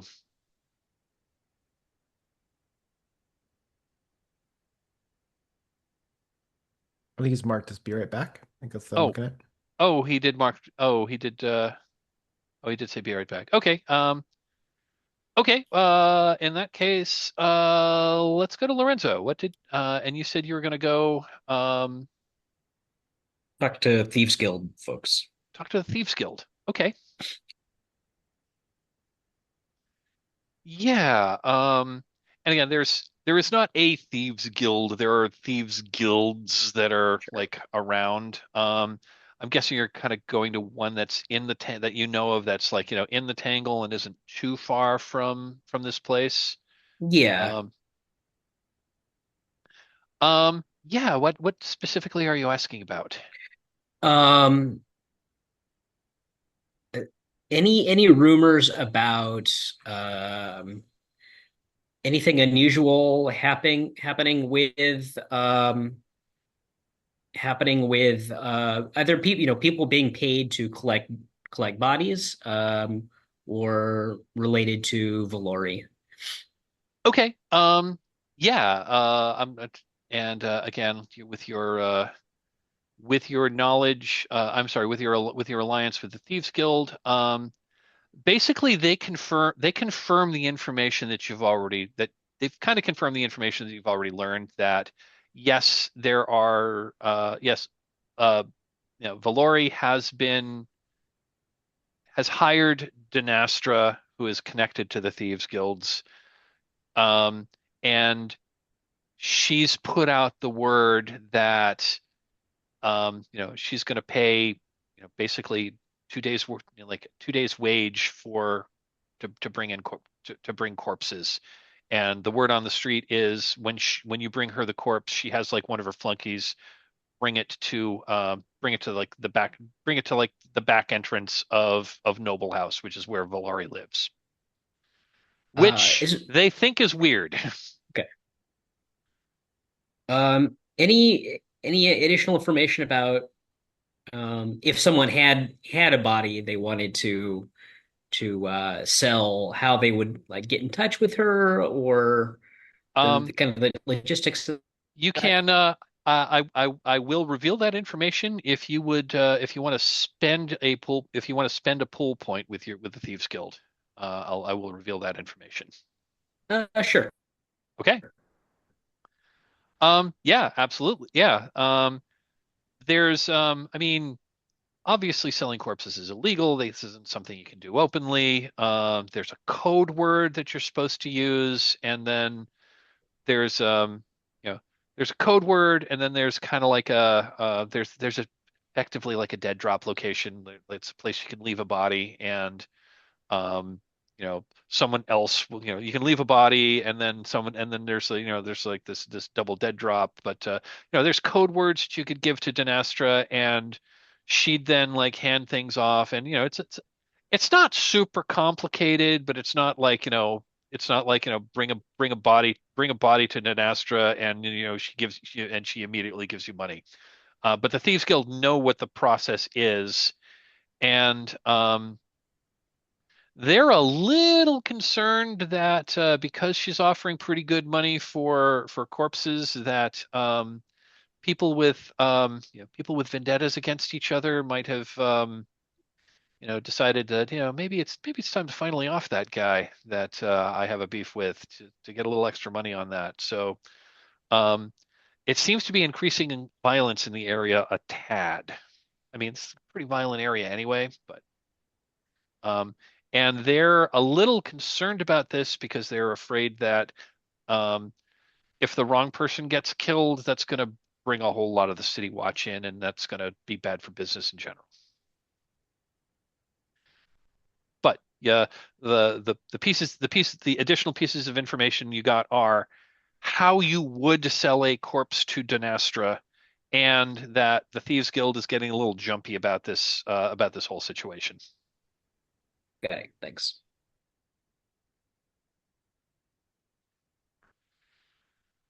Adam, are you back? I am. Okay.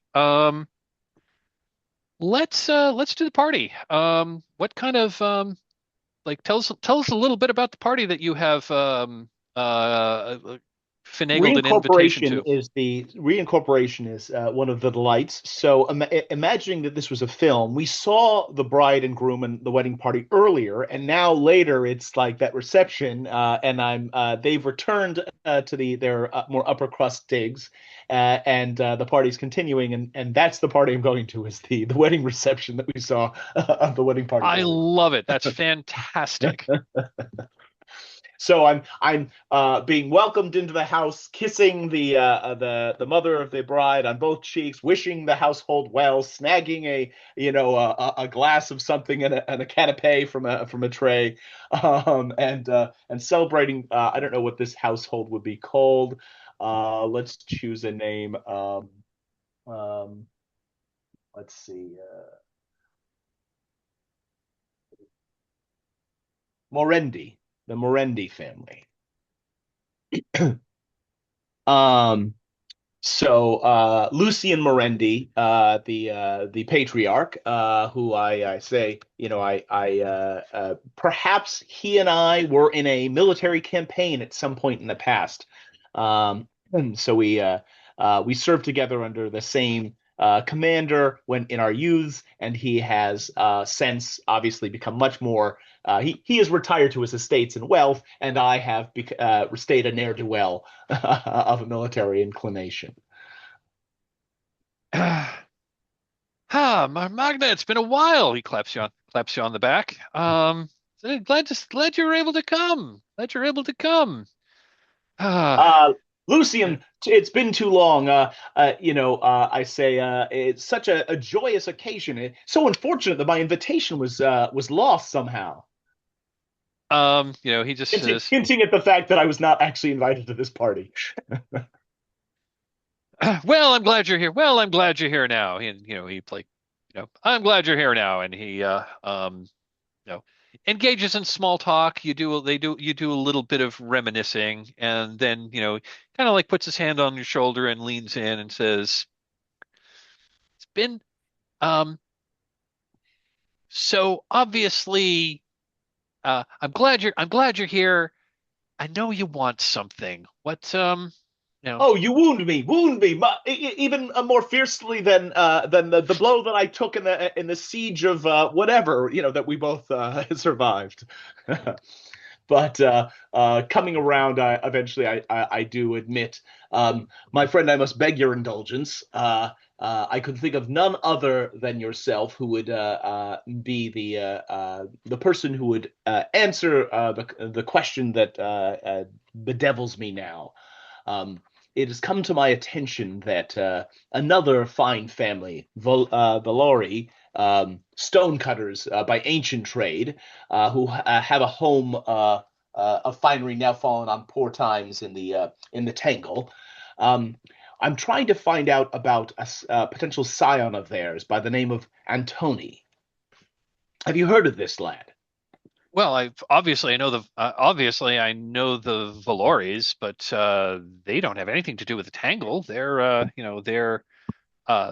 mansion Adderhall, as I'm sure you know, is in, oh God, out of character. Blanking on the name of the rich part of town. I wouldn't know it either, so it doesn't matter. Yeah. No rich part of town. Yeah, yeah. And he said, well, it's up in the, and he said, Adderhall. I mean, the Valorians live in Adderhall, which is like way over on the other side of town. And as for the Tangle of Valor and Antony.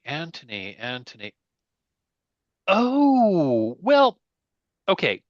And he goes and so he he tells you that there are a couple of other branches of the Valori family, one of which is not exactly legitimate. Um, and you know, he he thinks that Antony may be part of that aspect of the family.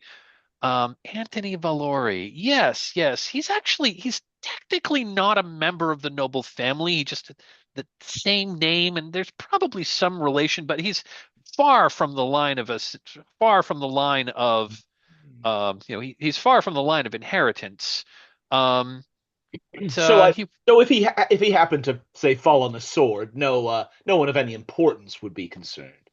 Well, I mean, I'm not advocating murder or anything like that. No, he was a skilled mason, if I remember correctly. It's been a long time since I heard there was a scandal with his um oh, and I'm out of character. That's that's basically the information you're going to get without spending a pull point Ooh, I'll in gladly nobility. spend a pool point. Okay, Yeah, so if you let's do that. okay, he says, yeah, there was Anthony. I think that was his name. There was a scandal with his mother. Um, You must speak more she plainly. uh there was his mother was she well um Please. she fell for the wrong person and was cut off, shall we say, was her funds were cut off because she chose to marry a commoner. Um, I take a hefty drink from my a swig of my drink to hide my shot. and and her son, I think, took his mother's name, even though he's not actually part of the family. And yes, I heard that he did some building in the Tangle. I don't know. He, he was a skilled mason. That much I remember. Other than that, I don't know. I remember the scandal though. That was a bit of a thing So it seems that 25 years ago. oh, 25 years. So it seems that he bears no great love for the family, which cut off his mother's wealth uh, and legitimacy. I think he may have again this was a story I heard this was a story I heard while I was at another party, but I heard that he made a few entreaties to try to like be brought back into the fold, and they said, no, we don't want common blood among us. The Valorians are a little Valorians are even the Valorians are a little hoity-toity, if you catch my drift. Anyway, so yes, they don't recognize him as a legitimate part of their line. Let's just put it that way.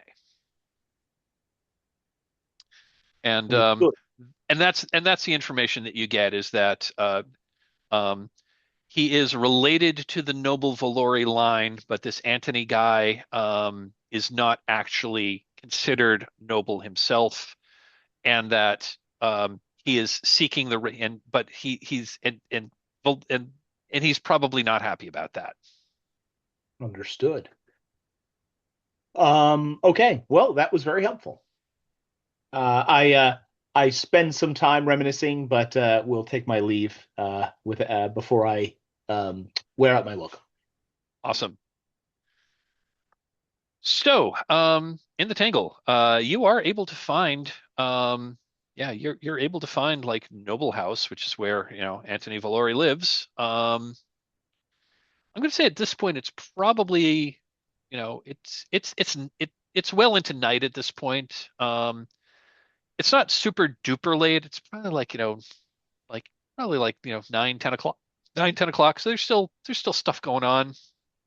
It's not the absolute middle of the night. You're able to find the house. And it's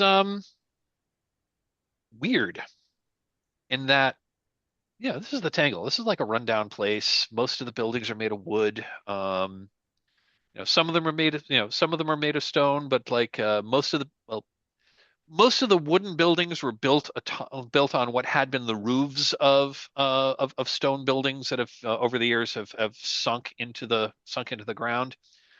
Um, Noble House is different. This is an actual masonry building. Um, it's 3 stories. It's 3 stories above. You can tell that it was probably even taller. It was probably fourth story, but now the what had been the second floor has been sunk down so that it is now like the first floor. You can just see from how they've converted what had originally been second floor windows into like a doorway, which is not uncommon in Eversink, but you can see how that's done. The other thing that's really interesting is that the stone facade of Noble House is um, opulent, highly skilled, bas relief sculptures, decorative brickwork, decorative masonry.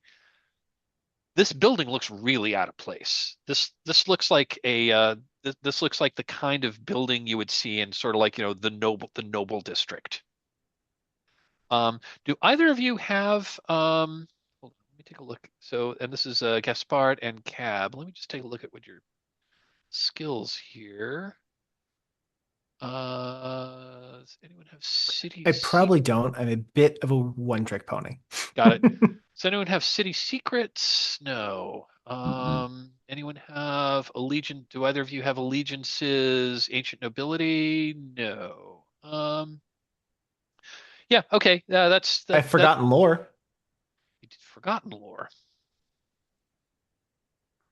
I don't think this is going to fall under forgotten lore. This is more. Okay. This is not real. This is not really forgotten lore. This would be like act. This would be like active lore. This would be like a city secrets. This would be a city secret. Forgotten lore is specifically that's like magic stuff. This isn't really magic stuff. Um, but yeah, this would be city secrets. It would be um, So you're saying we need Lorenzo. Got it. yeah. Okay, yeah. So I'm just going to say that this building looks really out of place. This looks like it should be. I mean, you've probably wandered through the rich parts of town over the years. This looks like it should be in like Embassy Corner or like where all the like where the still wealthy noble families have their estates. And it does have the name. It does have the name Valori. Like like carved into like the archway for the main entrance, which again isn't the sort of thing that you would see in this part of town. It's very out of place. Um, you can also see that on the roof, it's got a rooftop. It's got a rooftop garden, like with like trees growing out of pots, and this looks like a rich person lives here, which is weird for it being the Tangle. but there are people going about. There's I think there's a food stand that's still open.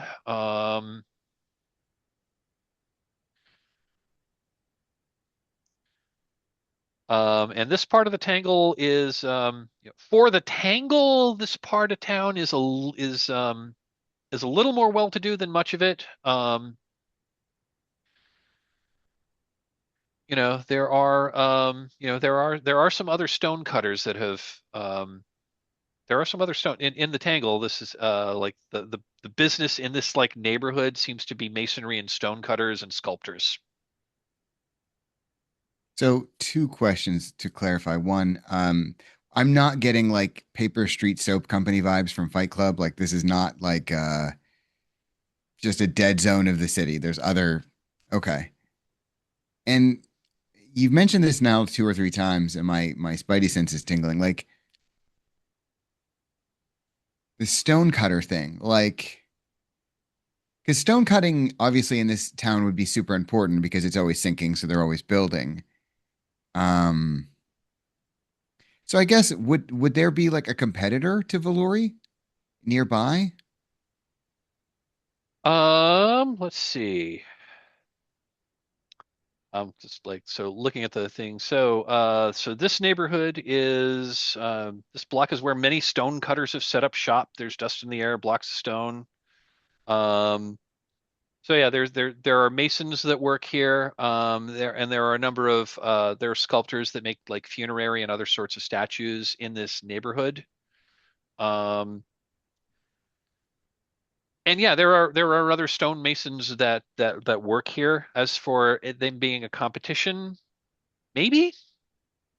When you say stonecutters, we're talking specifically about construction, not the construction of the statues, right? The effigies.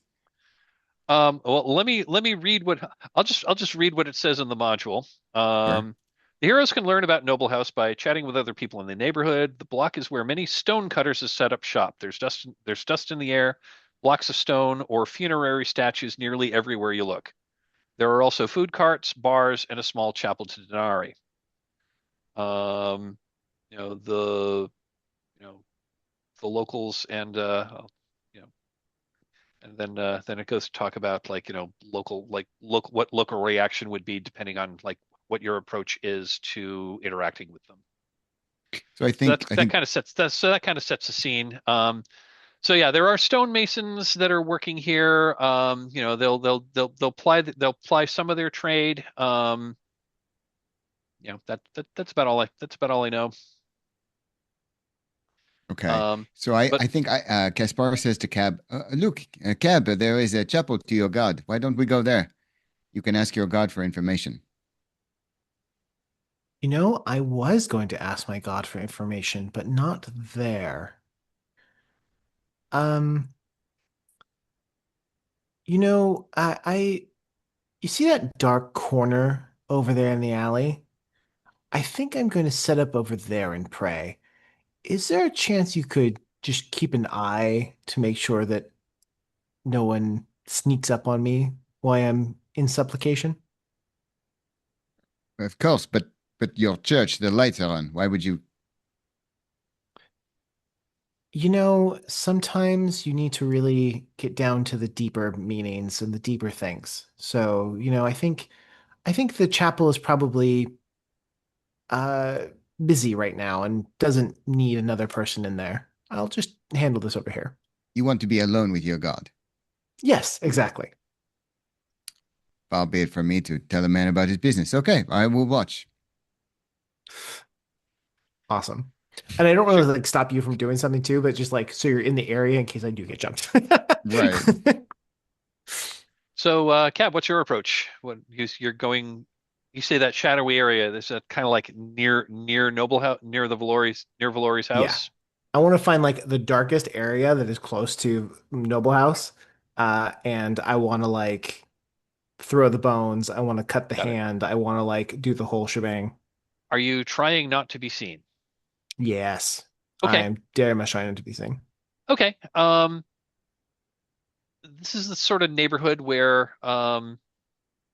like people will skulk about. So I think I think it's gonna be a this is gonna be a stealth test, and I Can think I sell you on instead using a little bit of corruption on myself to pull the shadows around me so no one can see me?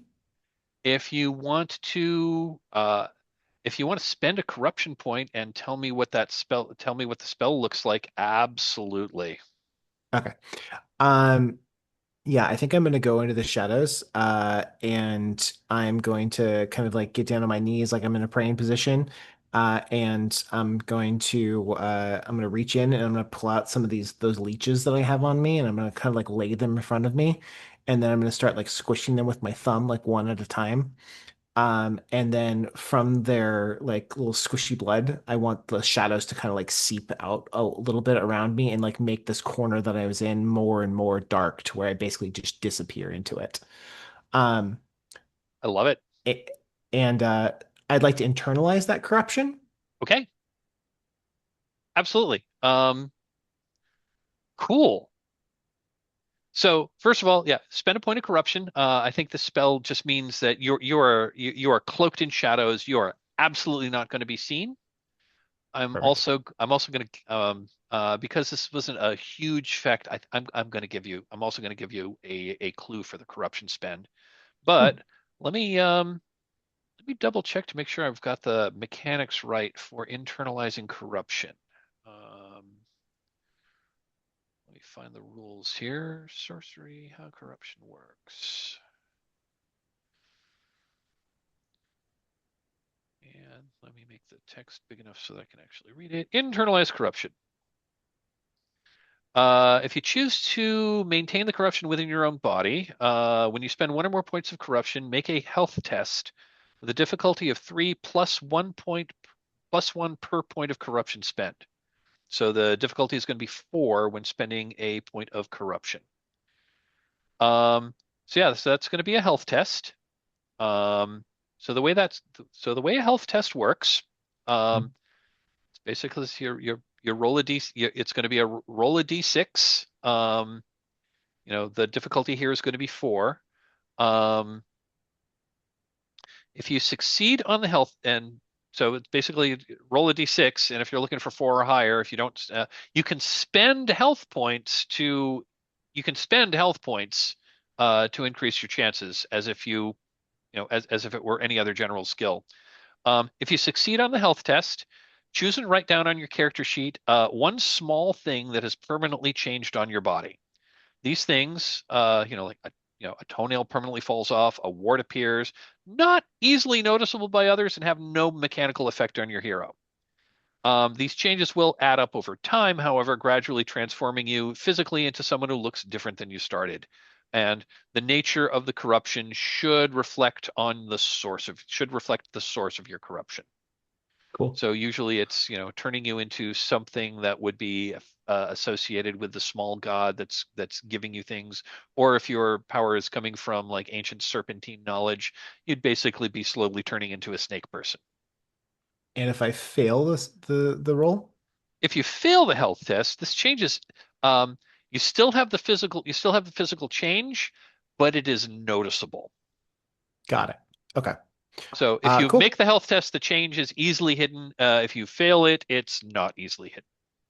Okay. I think why I do this, I think I cut myself a little bit to get my blood mixed in with the leech blood. So I'm gonna take one extra Okay, plus on that. so you're gonna roll d6 plus 1, and you're looking for a Yep. 4. Let's go. I got it. All Wow. Oh, right. 6. Didn't even need it. All right. So you did take Uh, one. You so yeah. So you do take one health. You do take one health damage from this. good. And yeah. So how does the corruption manifest? I think the thumbnail on the hand on the thing that I was crushing, I think it turns black, but not like when you hit it with a thumb, but like if it was painted that matte black kind of thing where it's like almost sucks in light. Um, that's what I think happens. Okay, but at glance, it just looks like you hit your thumb with a hammer. Exactly. Vanta Black, I think, is what you're talking about, Vanta right? Yes, black. that's it. Vanta Black. Love it. Thank you. Okay. Yeah, so you are yeah, you're cloaked in darkness and you cast this spell to both cloaks you and you're also trying to like reach out with the shadows to see what's going on in here. And so with your corruption spend, I'm going to tell you that it's not a kind of magic that you. Well, hold on. Let me double check on what your sorcerer's spheres are: shadow, disease, fear, and blood. Um, you the house inside, you feel corruption from there. This is normally that would be a spirit sense thing detecting corruption, but since you've cast the spell and you're reaching out to try to like feel what the magical auras might be. Um, yeah, there is magic there. It almost feels like you like feel it in your teeth. There's wrongness. Um, Let me hop back to the adventure just so I get a little more info. We are on scene 5. Let me give you the clue that you get from corruption.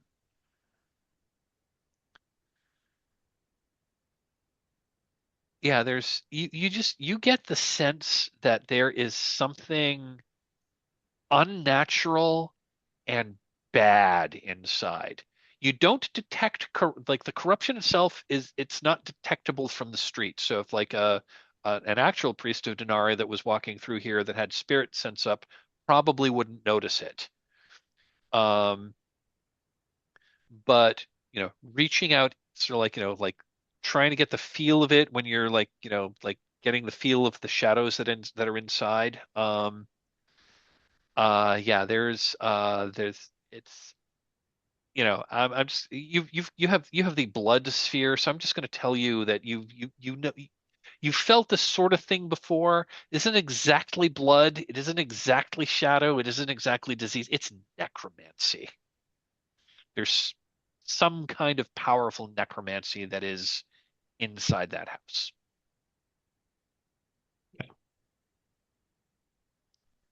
Is there anything else you were Okay. try? Is there anything else you're trying to get out of that? And when I Um, and when I say is when I say powerful, I mean we're talking like that's like there's like 4 corruption inside the house. ooh. And what is, just so I understand better the world, um,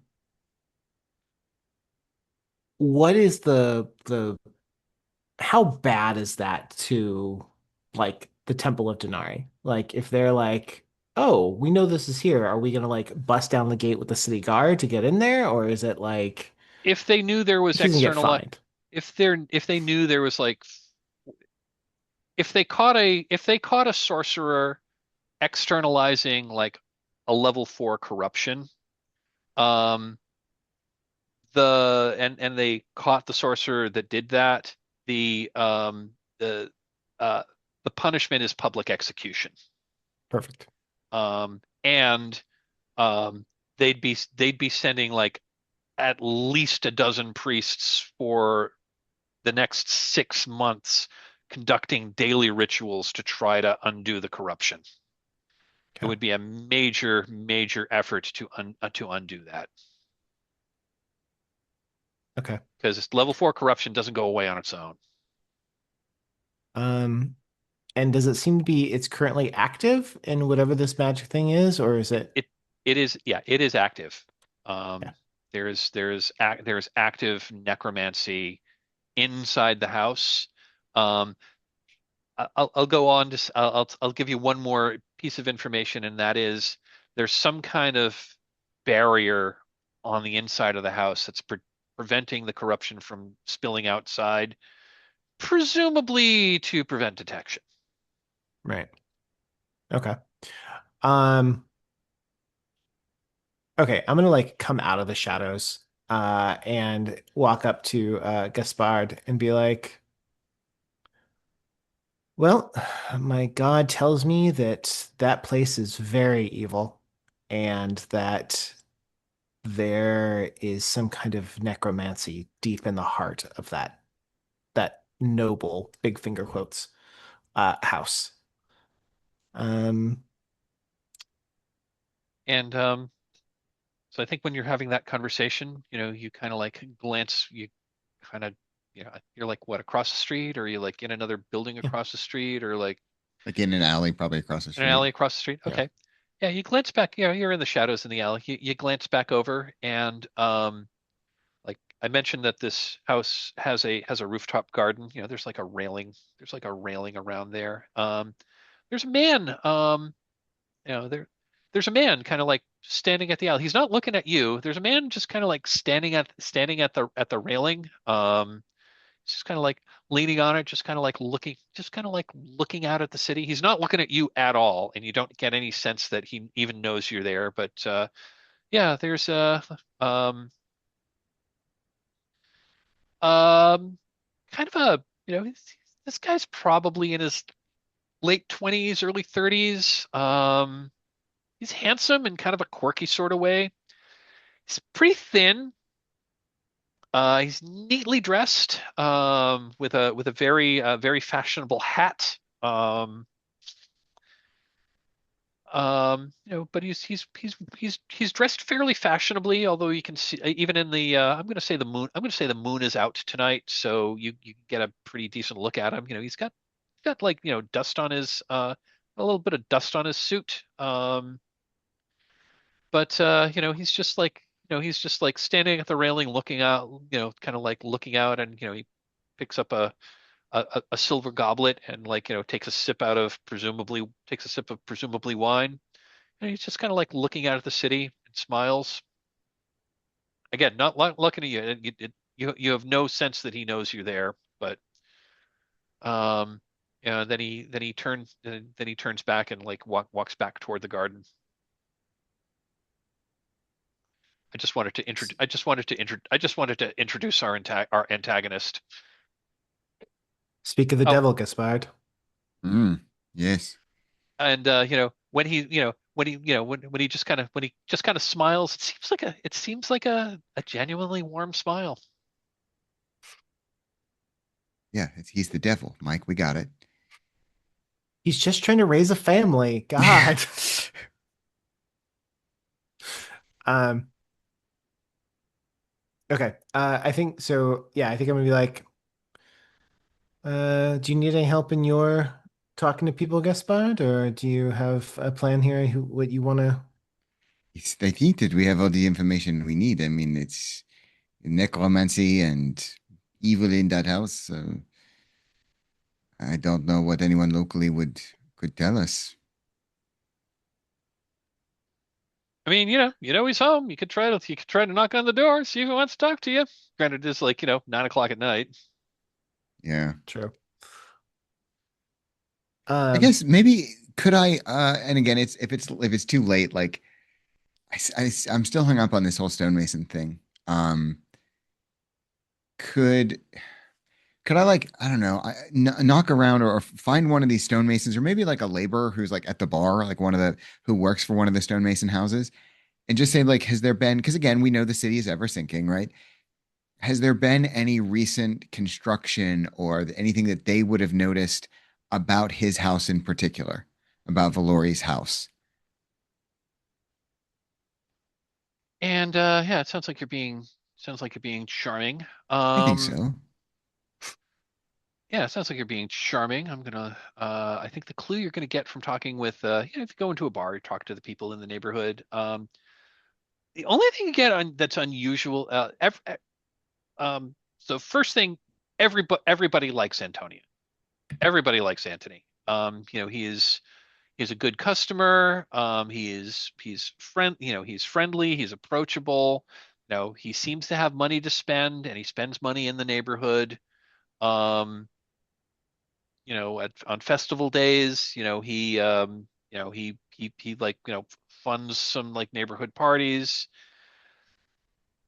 Weird thing, the past like few months, there's been, well, I don't want to say bad things about it, but I don't know. He's probably not doing a good job of like taking out his trash or something like that. There've been a lot of flies buzzing around his house. There's just bad, bad flies, and there's been a smell, um, like rotting garbage or rotting meat. It's not a good smell, which surprises me because it's such a beautiful house. But there's I don't know, like maybe like a particularly big fish is like stuck in the canal and is dying, and I don't know. It seems to be coming from the house. That's the Hmm. uh that's the clue. That's the clue Hmm. from Charm.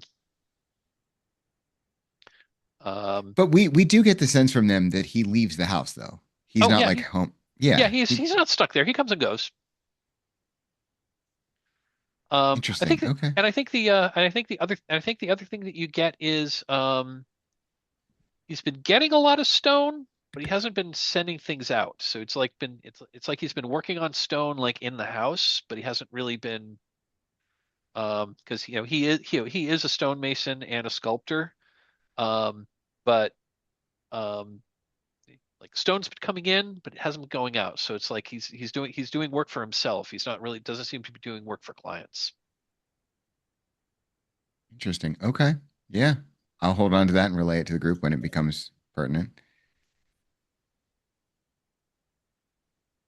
Very odd. Mhm. Well, I think we'll all probably want to get back together. Yeah, that would be good at this point. We all kind of reconvene somewhere here in the Tangle. Yeah, I think we're getting toward the end of our play time. Is that correct? About 30 Um, minutes, I think. yeah, we're yeah, I'd scheduled this for 3 hours. I could go another half hour if we wanted to, but if folks are tired, this actually wouldn't be that bad a place to if we wanted to like compare notes and like end the session here. We've That's what I would we're lean to. we've pretty much we're at the we've pretty much concluded this particular scene, the stakeout the house scene. Sure. Yeah, I'm good with that. Yeah. So I'm going to say, yeah, you all can reconvene at a location. I mean, if you wanted to go back to your regular hangout near the Tangle, back to the Flaming Rat, or if you wanted to hang out or if you wanted to like meet in the Tangle, that's cool. I'll let you figure out where you wanted to reconvene. And if you wanted to, or if you want to like if we wanted to move the clock and say it's we're having lunch we're having lunch the next day.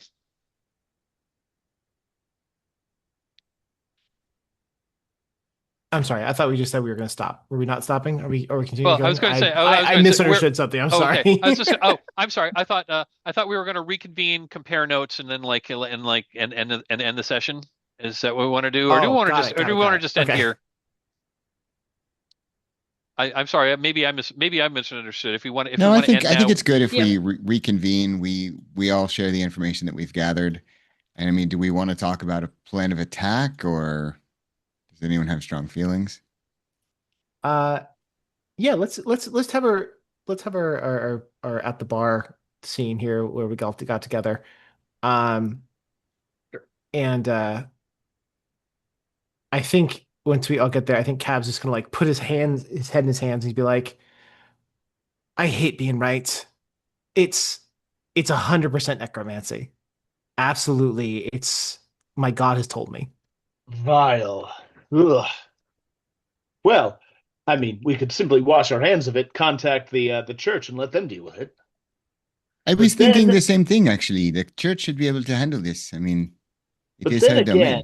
there might be a substantial reward for bringing you to justice and some appropriate notoriety.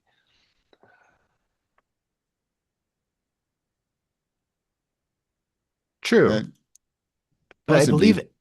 oh, sorry, go ahead. No, go ahead. I Gaspard said that everyone loves him in the Tangle. I'm concerned that the church may not believe us.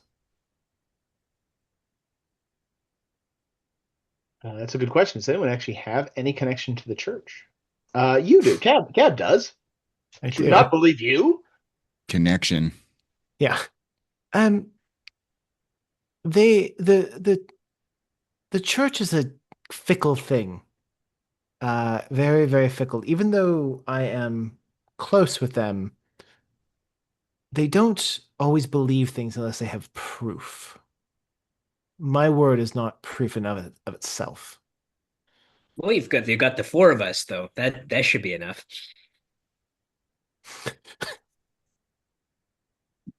We could definitely try.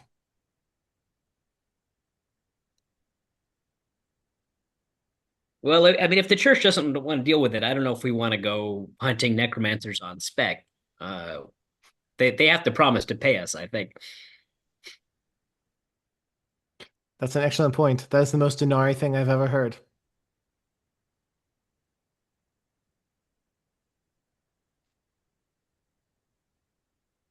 You all bring up excellent points. We can, if we go in there together as a strong front, we can talk to the church and see.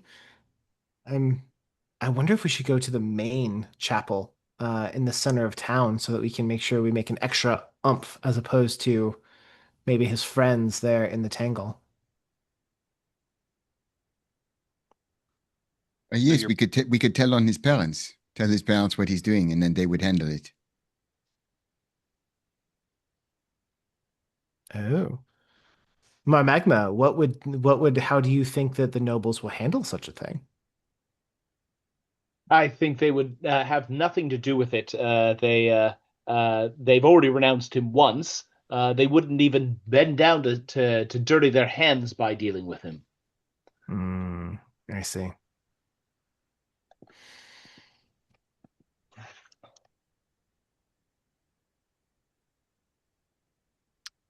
Well, so I I you're thinking of just so I have some ideas for next time. You're thinking of involving the church in this. Well, I mean, frankly, I mean that would be the smart thing, but that sounds also like the boring thing. I think the thing we should do is go bust up his operation, possibly by sneaking in as a pair of corpses or finding a secret route through the flooded basements of neighboring buildings, possibly dealing with ghouls or breaking down the doors. I was going to say sneaking into the house is absolutely an option that is detailed in the adventure. As is I'm up like for knocking on that. the front door, as is knocking on the front door and seeing if he wants to like and like knocking on the front door and seeing if he wants to talk to you. That is also an option.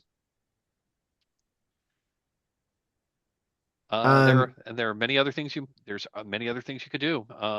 If you wanted to try to like talk to the church to see if they wanted to send a couple of priests with you to like as backup, that would you could conceivably That's try pretty to do cool. that. yeah. We only And have I'm one more sure they session. would be very excited when Cab begins casting magic. Yes, they're gonna love it. We do indeed only have one more session. So basically, the next session is going to be is going to be a confrontation with Antony and whatever fallout might come from that. That could turn into a very big fight. Um, So out of character, obviously, what do you guys want to do? What sounds the most fun to you? I personally love the idea of going in as corpses. I also love the idea of knocking down the door and being like, "Hello, excuse me, do you have a time to talk about your Lord and Savior Denari?" And then get inside and handle it. I'm happy to do either one of those two things or anything else you guys have. But what do you guys want to do? I'm good with So either. I know that's a non-answer. Yeah, I just can't think we do which both. sound Like, I don't think yeah. we can go get to the church and go inside and deal with the situation in the time we have next week. So I figure we should like pick one thing and like that's how we're going to handle it. So I'll tell you this is not the first time I've run this adventure. The last time I ran this and it ended pretty well was folks went in under false pretenses to like talk to the guy to get a sense of what was going on. Got some information from him directly, left, um and then snuck into the house at night to like put an end to things once they found some clues. So that is a way to handle it. Um you know things or you could talk to him and things could depending on how things go that could things just could escalate and like turn into you know things could go south there. you could not choose not to talk to him and just sneak straight in and and deal with other things. A third option is that we leverage Lorenzo's city secrets or possibly Gaspard's monstrosity allies, and again find a secret path into the building through some now sunken I mean, underground passage. I'll tell you right now, if you spend a pool point of city secrets, you know a way through the sub basements to like get into the basement of Noble House. And that means we don't have to necessarily fight any guards that are positioned at the street level, and we can just deal with the actual threat down below. And then we burn the house down from underneath it. I mean, Yeah. maybe. Sounds like a plan. Yeah. Yeah.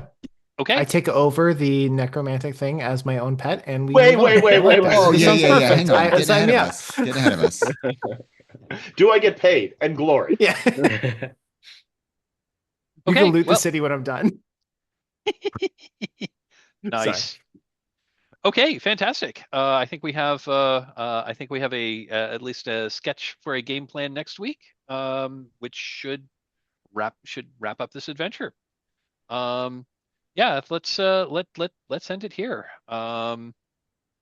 Folks have I know we're running a little late. Folks have time for stars and wishes. Yeah.